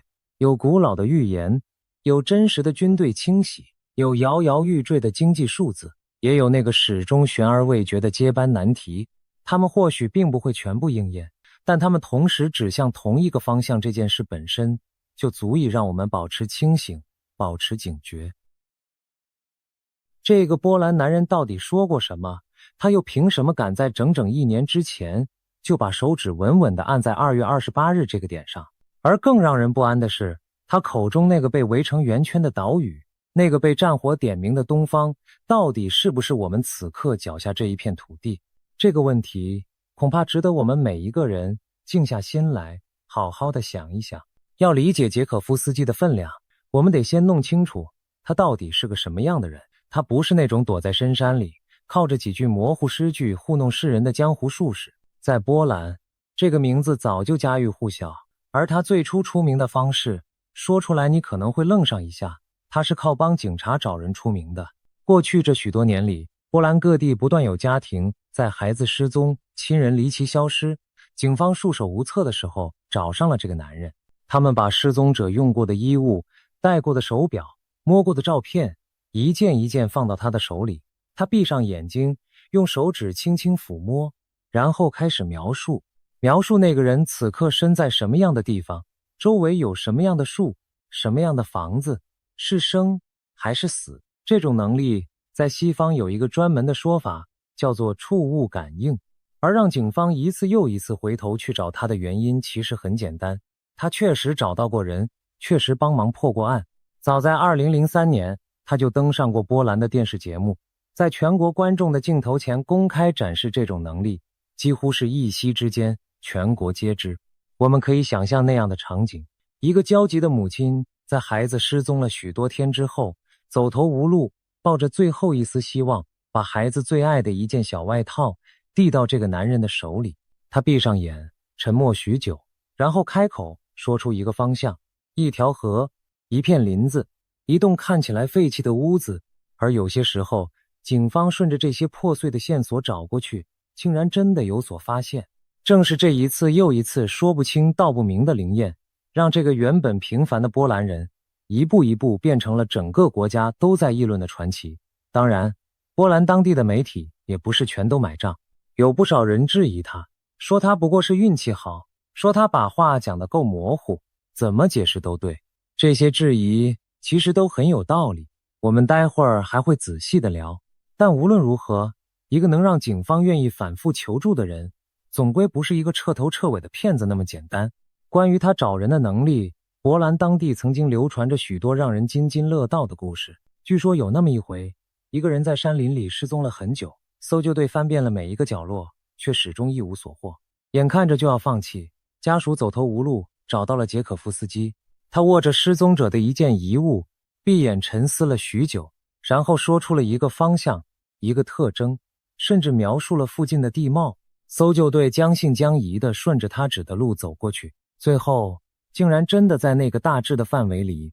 有了结果。这样的故事在他的经历里并不是孤立。当然，我们无从一一去核实每一个细节的真伪，也许其中不乏被人加油添醋的成分，但这些故事之所以能够流传这么久，本身就说明了在许多波兰人的心里，这个男人的能力早已不是一句简单的骗术就能够打发得了的。如果只是帮忙找人，那他顶多算是个奇人。真正让他走向国际，走进我们今天这个话题的，是他后来把目光从一个个具体的失踪者慢慢转向了整个世界的命运。他开了自己的频道，开始在直播里谈论地缘政治，谈论战争与和平，谈论那些大国之间看不见的角力。每一次他坐在镜头前闭眼开口，线上都有将近2万人同时屏住呼吸，安静聆听。你能想象吗？2万个来自世界各地的人在同一个时刻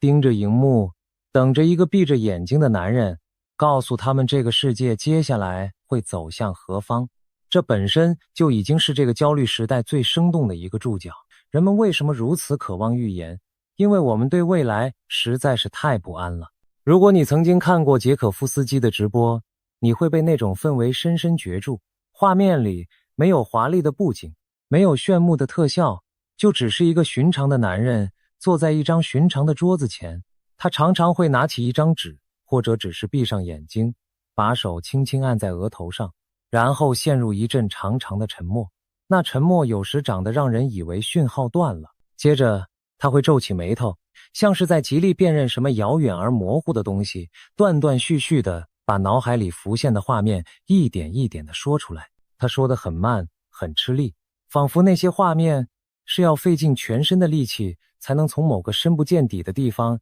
一寸一寸地打捞上来。正是这种笨拙而真诚的姿态，让成千上万的人愿意相信，他所看见的也许真的不是他自己凭空编造出来的。真也好，假也罢，这种近乎朴拙的表达本身就构成了一种难以言喻的说服力。那么他到底说中过什么？他曾经说过川普会赢得大选，后来川普真的重返了白宫。他曾经说过这个世界上会爆发2场区域性的战争，其中一场会逐渐失控，像野火一样蔓延，最后烧向整个欧洲。当我们回头看看这几年，看看那一片始终没有平息的东欧土地，那一场拖了又拖，始终看不到尽头的战事，你会不会觉得这句话竟然有几分道理？他也曾经把目光投向中东，那一片火药味最浓的土地。而这几年，中东的上空确实一次又一次升起了浓烟，冲突像是被人按下了加速键，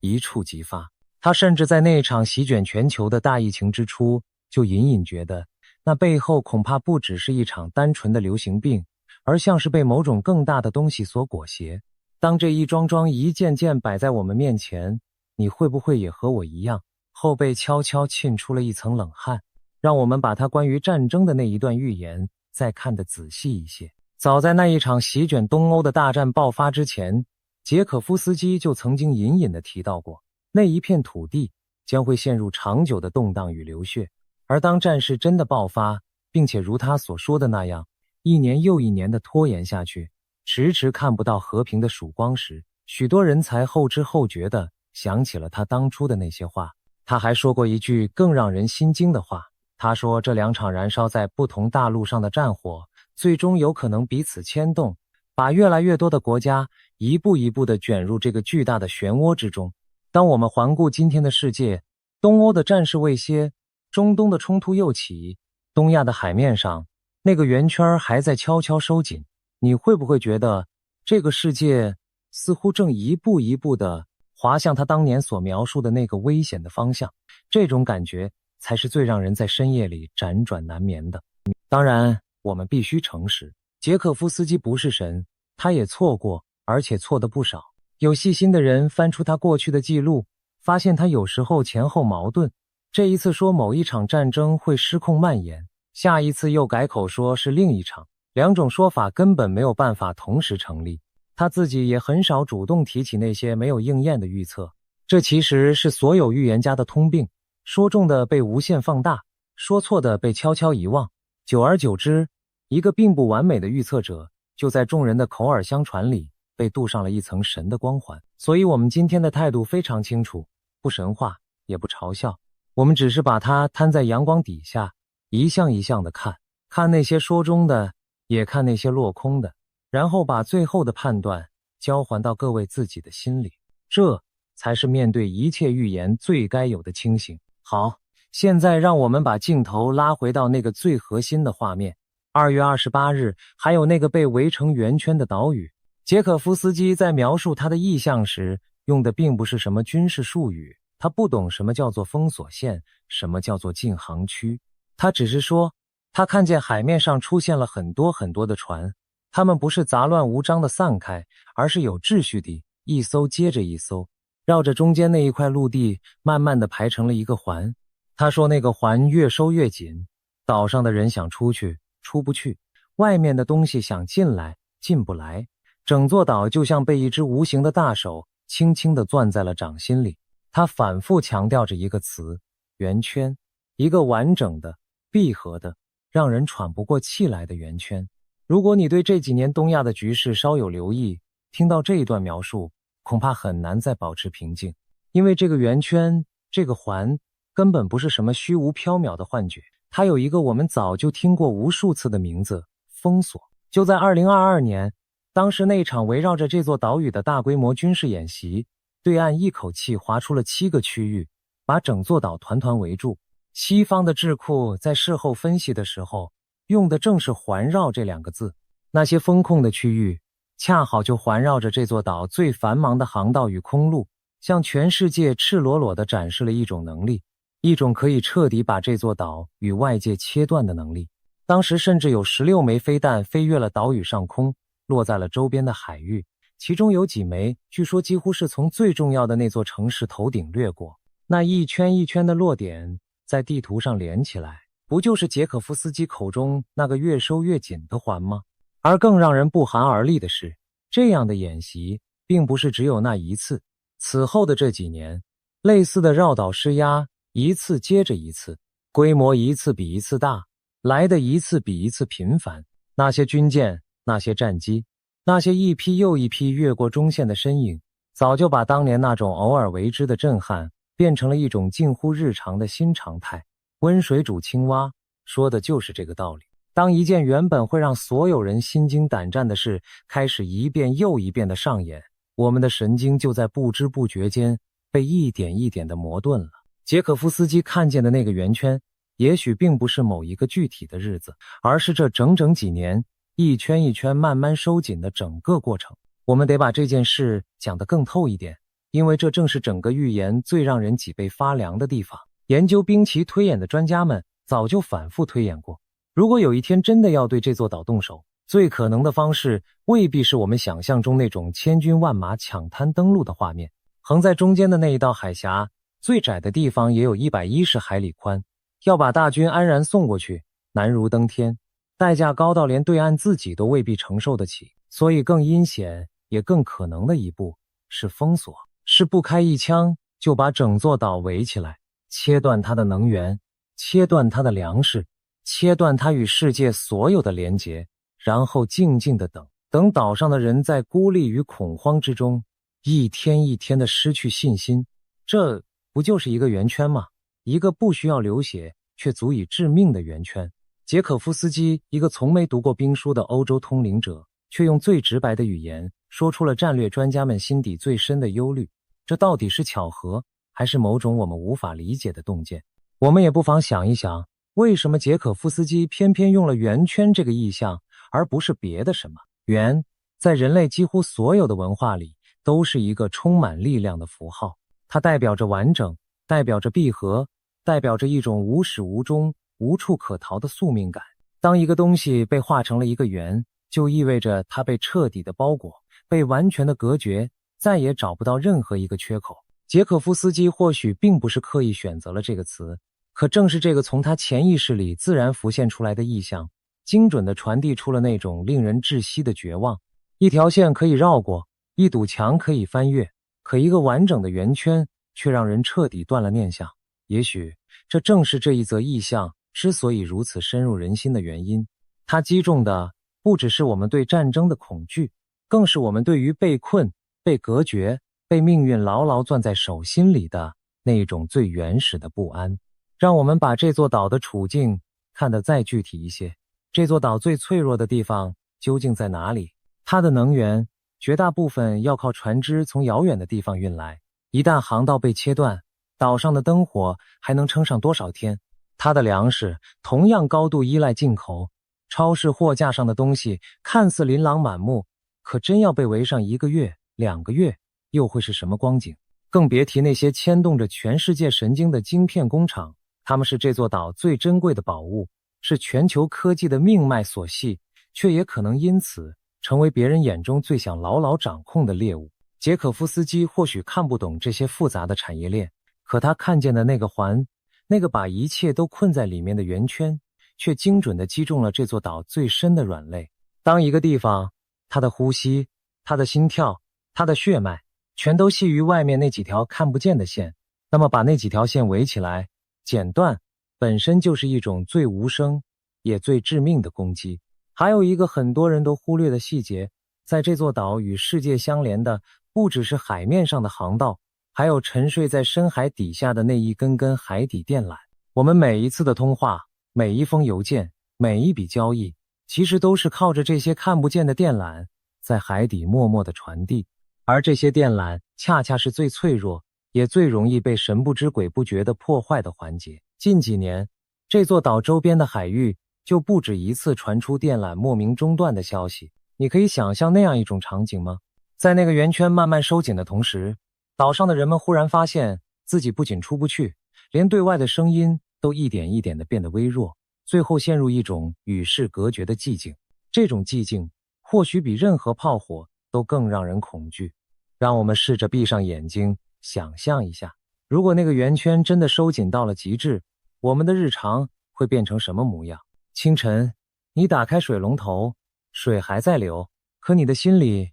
已经开始盘算，这样的日子还能持续多久？你走进超市，货架上的泡面、罐头、白米开始一格一格地空下去，人们的脸上写着一种强压着的焦虑。加油站前排起了看不到尽头的长龙，手机的讯号时有时无，提款机前人群开始骚动。这不是电影里才会出现的场景，这是一个被围困的社会最真实也最残酷的样子。捷可夫斯基看见的那个圆圈，一旦落到我们每一个人的头上，就是这样一幕又一幕具体而微的煎熬。而封锁这种手段最狠毒的地方，其实不在于物资的匮乏，而在于它对人心的消磨。炮火再猛烈，也总有停下来的一刻，可围困却是一种漫长的不见血的凌迟。他要的不是把你一击打倒，而是要你在日复一日的等待与绝望里，自己放弃希望，自己交出信心。这也是为什么许多研究都认为，真正决定一场围困成败的，从来不是城墙有多高，粮仓有多满，而是被围的那些人心里的那一口气能不能撑得住。捷可夫斯基那个越收越紧的圆圈，圈住的其实不只是一座岛，更是一场关于意志的残酷考验。更让人感到一种宿命般凉意的是，用预言的方式诉说这座岛命运的，其实远远不止捷可夫斯基一个西方人。在我们自己的文化里，在那些流传了几百年甚至上千年的古老谶语当中，早就有人用一种隐晦而苍凉的笔调描绘过这一片土地的结束，这让整件事蒙上了一层更深也更难以言说的神秘色彩。在一些古老的寓言诗篇里，这座海上的岛屿被赋予了一个很美的称呼——金鳌。传说中，这一只浮在海面上的巨鳌承载着某种正统，屹立不倒。可就在描绘它繁华安稳的同时，那些古老的句子却又笔锋一转，说出了铁鸟凌空、东南尽毁这样令人心惊的画面。铁鸟在古人的眼中，或许就是那些从天而降的飞行器，东南恰好就是这座岛所在的方位。你看，一个是21世纪的欧洲通灵者，一个是尘封在故纸堆里的东方谶语，他们竟然跨越了几百年的时光，跨越了千万里的距离，指向了同一片海域，同一种劫难。这种东西方预言的遥相呼应，究竟是纯属偶然，还是冥冥之中真有某种我们无法参透的天意？当然，这些古老的谶语向来都是最容易被人牵强附会的东西，他们写得极其隐晦，怎么解都能自圆其说。同一句话，100个人来读，可能读出100种截然不同的意思。所以我们今天提起他们，并不是要吓唬各位，说什么劫数已定，在劫难逃。恰恰相反，我们想说的是，从古至今，人类就一直生活在对未来的恐惧与想象之中。每一个动荡的年代都会有它的预言，都会有它的谶语，而真正决定我们命运的，从来就不是那些写在纸上或藏在意象里的句子，而是我们此时此刻一个一个活生生的人所做出的每一个选择。那么2月28日这个日期又是怎么一回事儿？我们必须很小心地把话说清楚，避免造成任何不必要的恐慌。捷可夫斯基在1年之前点出这个日子，说那是一个转折，一个东方战火被点燃的节点。而当2026年的2月底真的到来，我们回头去看那一段时间的东亚，看到的究竟是什么？是持续升温的紧张，是一轮又一轮绕着岛屿的施压，是海面上剑拔弩张的对峙，是各国政要一句话就能引爆的口水与角力。在日本那一边，因为领导人一句关于是否介入台海的表态，惹得对岸勃然大怒，演出取消了，军舰在海上僵持了，连贸易上的合作都冻结了。整个区域就像一锅烧到快要沸腾的水，只差一颗火星。捷可夫斯基口中的那场战火，究竟是已经以我们没有完全看懂的方式悄悄点燃，还是正悬在那个日子之后的某一个时刻等着落下？这是一个没有人敢轻易回答的问题。我们必须强调，我们并不是在说那一天真的爆发了一场血流成河的战争，事实远比这要复杂，也要幽微。真正可怕的恰恰不是那种轰轰烈烈的宣战，而是那种在灰色地带里一点一点渗透，一寸一寸进逼的压力。今天多一架战机，明天多一艘军舰，后天多一次演习，每一步单独看都还不至于让人拉响警报。可当你把这几年的一切连起来，你会惊觉那个圆圈其实一直都在悄悄地收紧。捷可夫斯基所说的开战，也许指的并不是炮火连天的那一刻，而是这种无声压力开始质变的那一个节点。而那个节点是不是就落在他所说的那个日子前后，恐怕只有时间才能给我们最终的答案。说起来，一个日期本来只是日历上一个寻常的数字，可一旦它被和某种灾难联系在了一起，它就有了一种沉甸甸的分量。想想看，当2026年的2月一天一天地逼近那个28号，那些听过捷可夫斯基预言的人心里会是一种什么样的滋味？每过一天，那一份不安就多添一分。而当那一天终于到来，又终于过去，无论究竟发生了什么，或者表面上什么都没有发生，那种悬在半空中的心情恐怕都久久难以平复。这就是预言最折磨人的地方，它把一个原本无形的恐惧硬生生钉死在了一个具体的坐标上，让你不得不日夜与它对视。也正因为如此，我们才更要学会不被一个日期绑架了我们的整个生活。日子还是要一天一天地过，饭还是要一顿一顿地吃，该爱的人还是要趁着当下好好的去爱。有意思的是，捷可夫斯基对这一场东方的危机还有一段更长远也更耐人寻味的描述。他说，这一场围绕着大国与岛屿的冲突最终不会演变成一发不可收拾的世界末日。他有一种强烈的感觉，这场紧张的局面会在2029年前后被某一种力量按下暂停键，而按下这个暂停键的，出乎许多人的意料，并不是我们常常挂在嘴边的那个北方大国，而是东方那个巨人，是那个东方大国自己。这一段话你若细细去品味，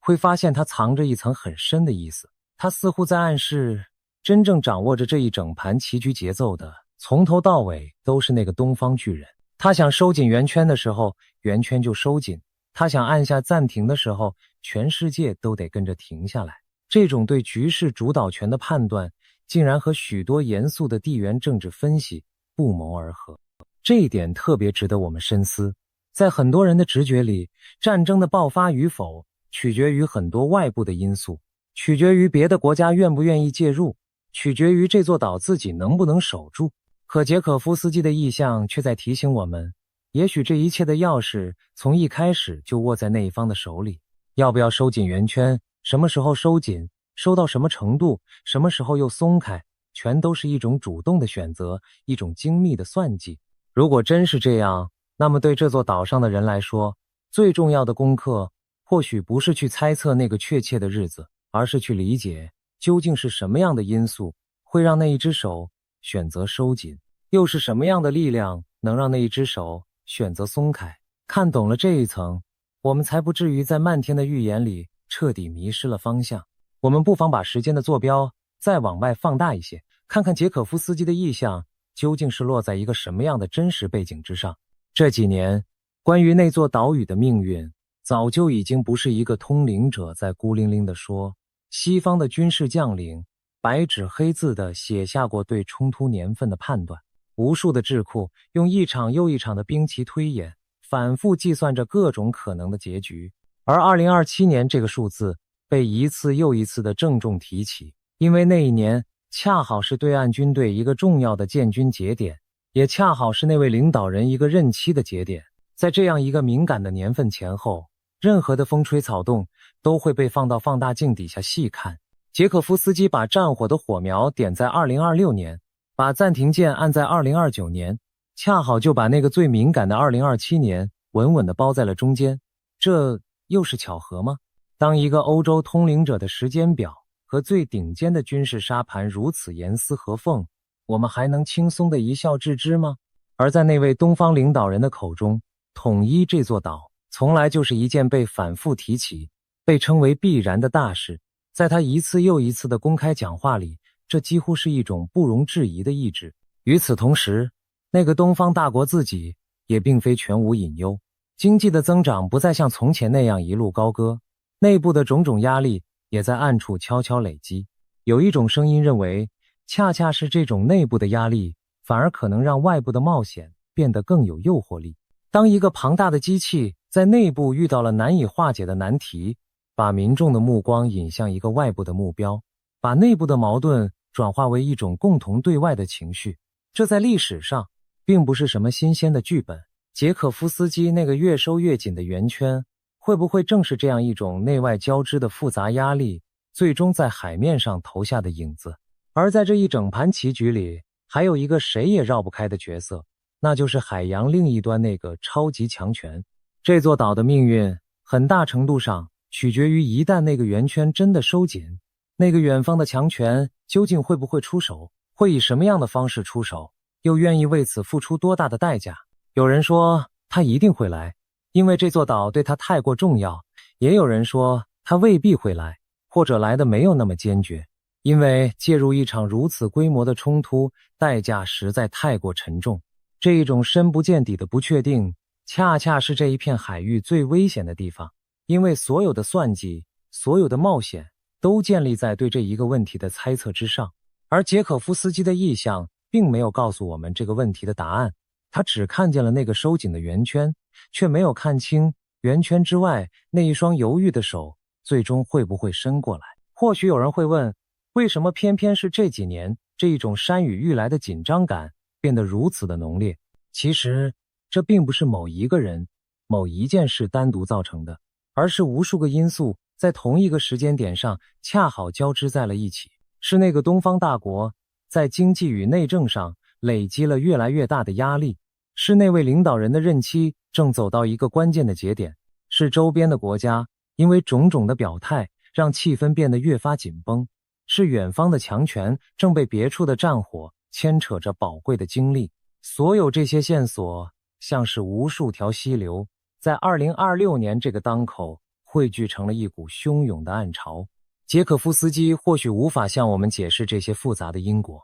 但他那个关于2月、关于圆圈的意象，却恰好落在了这一股暗潮最湍急的地方。这究竟是通灵者的直觉，还是时代的巧合？我们每一个人的心里恐怕都会有一把自己的尺。说到这里，我们必须停下来，问自己一个更根本的问题：为什么？为什么一个欧洲人的意象会和地球另一端这座岛屿的命运缠绕得如此之深？为什么一个靠帮警察找人起家的通灵者说出来的画面会和最顶尖的战略沙盘重叠得如此精准？有一种解释是，这一切纯属巧合。这个世界上每一天都有无数人在做着无数的预言，总会有那么几个会碰巧和现实对上。我们的大脑天生就喜欢在杂乱的讯息里寻找规律，找到了就惊呼神准，找不到的早就被我们自动地忽略掉了。这种解释冷静理性，也很可能就是真相的全部。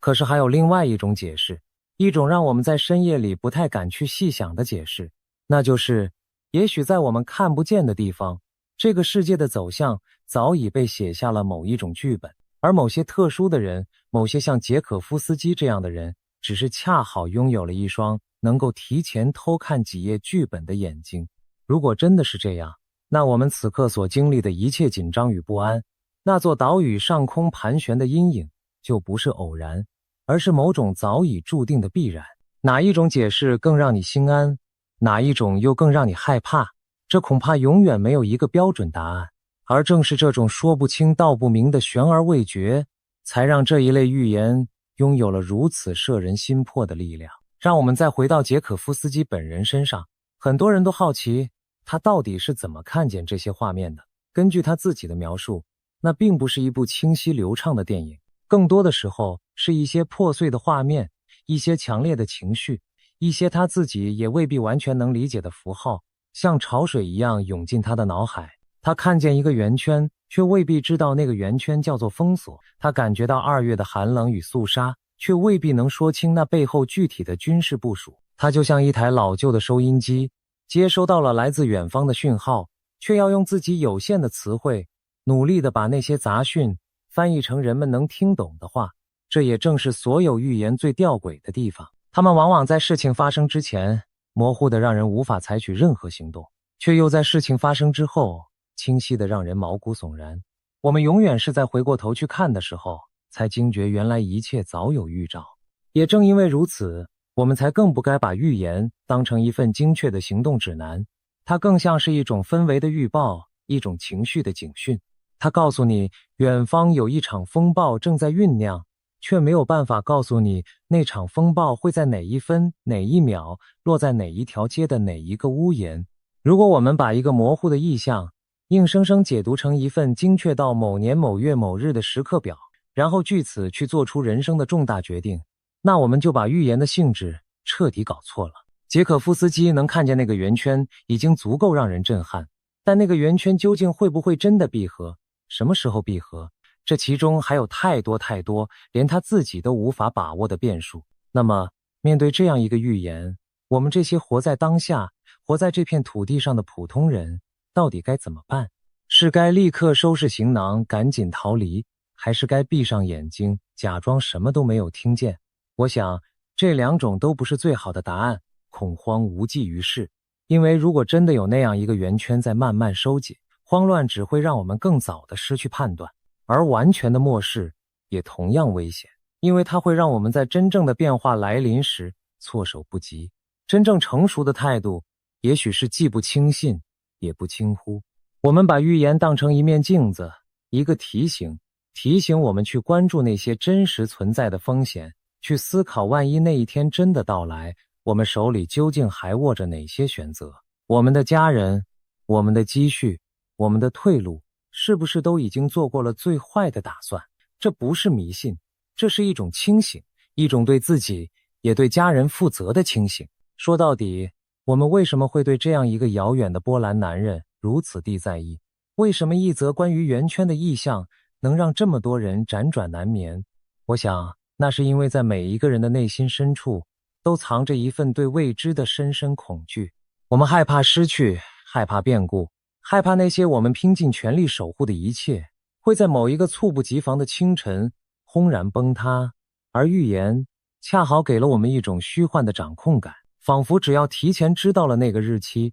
我们就能做点什么，就能逃过那一劫。可是各位有没有想过，这一种对确定性的执着本身也是一种枷锁。真正的从容或许并不是来自于知道明天会发生什么，而是来自于一种笃定，一种无论明天发生什么我都有勇气去面对的笃定。这一份笃定才是任何预言，任何意象都无法给予也无法夺走的。我们也常常在想，做这样一档节目，把这些沉重的预言一次又一次地摊开来讲，意义究竟在哪里？后来我们渐渐明白了，我们想做的从来就不是散播恐惧，也不是叫卖焦虑，我们想做的是陪着各位在这个资讯纷杂、人心惶惶的时代，一起用一种既不回避也不盲从的态度，去凝视那些笼罩在我们头顶的阴影，凝视它，理解它，然后放下对它过度的恐惧，转过身，把更多的温柔与力气留给我们眼前那些真正重要的人和事。这才是我们每一次坐在镜头前娓娓道来的最深的初衷。我们也要格外警惕另外一种声音，每当这一类预言流传开来，总会有人趁机贩卖焦虑，把恐惧变成生意，怂恿大家去做出一些冲动的决定。他们会告诉你，快把房子卖了，快把钱换成某种东西，快听他的话做这做那，仿佛只有跟着他走才能在那个圆圈里活下来。可各位一定要记得，真正关心这片土地的人从来不会用恐吓去让你乱了方寸，他们会告诉你，看清风险是为了更好的生活，而不是为了活在惶惶不可终日的阴影里。捷可夫斯基自己也说过类似的话，他描述意象并不是为了吓唬谁，而是希望人们能够有所准备，准备这两个字才是所有预言真正的价值所在。它不是要来夺走我们的希望，而是要我们在希望之外，也为自己留下一分清醒，一分余地，让我们把视野再往上拉高一层。捷可夫斯基所描绘的那个圆圈，其实不只是一座岛屿的命运，它更像是这个动荡时代的一个缩影。我们正生活在一个旧秩序不断崩解，新秩序却尚未成型的年代。东欧的战火还在燃烧，中东的浓烟尚未散去，而东亚的这一片海域又悬着一柄看不见的利剑。大国之间的每一次试探，每一次角力，都牵动着我们这些小人物的日常。我们或许无力去改变那张大棋盘上的走向，但我们至少可以选择用什么样的心态去面对这个充满不确定的世界。是被恐惧牵着鼻子走，还是在认清了现实之后，依然努力地把眼前的日子一天一天过好？这种选择的自由，才是任何预言都夺不走的东西。有人问，既然捷可夫斯基连2月28日都能说中，那接下来会发生什么？我们是不是就该全盘相信他后面说的每一句话？这里我必须再一次提醒各位，说中一次，并不代表永远说中。在命理与意象的世界里，最危险的恰恰就是那种因为一次灵验就把一个人捧上神坛，从此对他言听计从的心态。捷可夫斯基自己都会出错，都会前后矛盾，我们又怎么能够把自己人生的方向盘完全交到一个远方陌生人的意象手里？听可以，信要慎重，而行动更要建立在对真实世界的判断之上，而不是建立在对一个预言的盲从之上。真正的智慧是把别人的话当成参考，却始终让自己的脑子保持着独立思考的温度。那个圆圈，如果我们换一个角度去看，其实也未必只有绝望。历史一次又一次地告诉我们，最黑暗的预言往往也蕴藏着一种奇特的力量，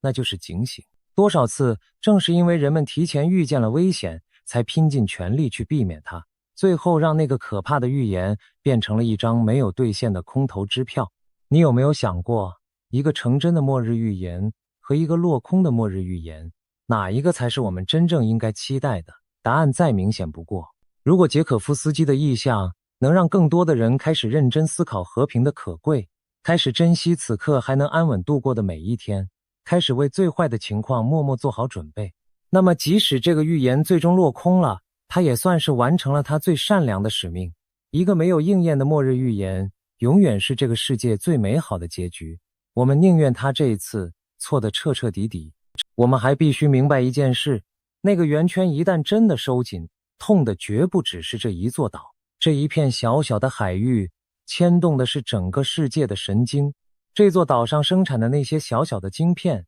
早已渗透进了地球上每一个角落。你手里的手机，你开的车，你家里的电器，医院里的仪器，工厂里的机器，它们的背后几乎都有它的影子。一旦这里的供应被切断，全球的科技产业会在瞬间陷入一场前所未有的混乱，物价会飞涨，工厂会停摆，无数人的生计会受到牵连。所以说，这座岛的安危从来就不只是他一家的事，而是关乎全人类福祉的一件大事。也正因为如此，这个圆圈能不能收紧，其实也牵扯着这个世界上太多方的利益与角力。而这种盘根错节的牵制，反过来竟也成了维系这一片海域脆弱和平的一种微妙而重要的平衡。说到这里，我们也不得不提一个很现实的隐忧，那就是当战争的预言一年又一年的被人反复提起，说了这么多次，却始终没有真正降临的时候，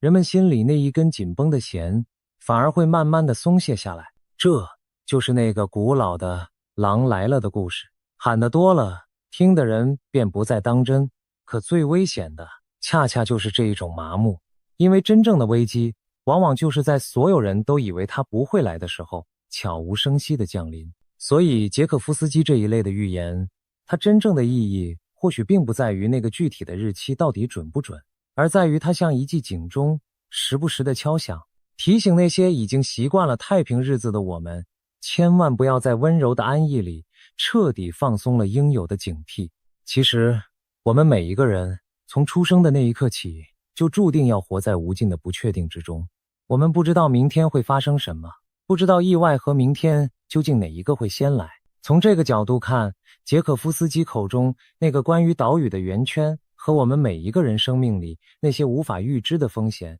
本质上并没有什么不同。真正的智慧从来就不是去妄想消除所有的不确定，那根本是不可能的。真正的智慧是学会与不确定和平共处，是在明知道明天充满变数的情况下，依然能够踏踏实实的把今天过好。这或许才是所有预言最想要教会我们的一课。我知道，听到这里，一定还有不少理性的朋友，心里是充满怀疑的。你们会想，这不过就是又一个哗众取宠的预言，又一次贩卖焦虑的表演罢了。我想说，你们的这一份怀疑非常宝贵，请一定要好好守住它。在这个资讯爆炸、真假难辨的时代，保有一份清醒的怀疑，比轻易的相信要珍贵太多太多。我们做这一期的内容，从头到尾都不是要你们去相信什么，我们只是把一个现象，一个引发了无数人讨论的预言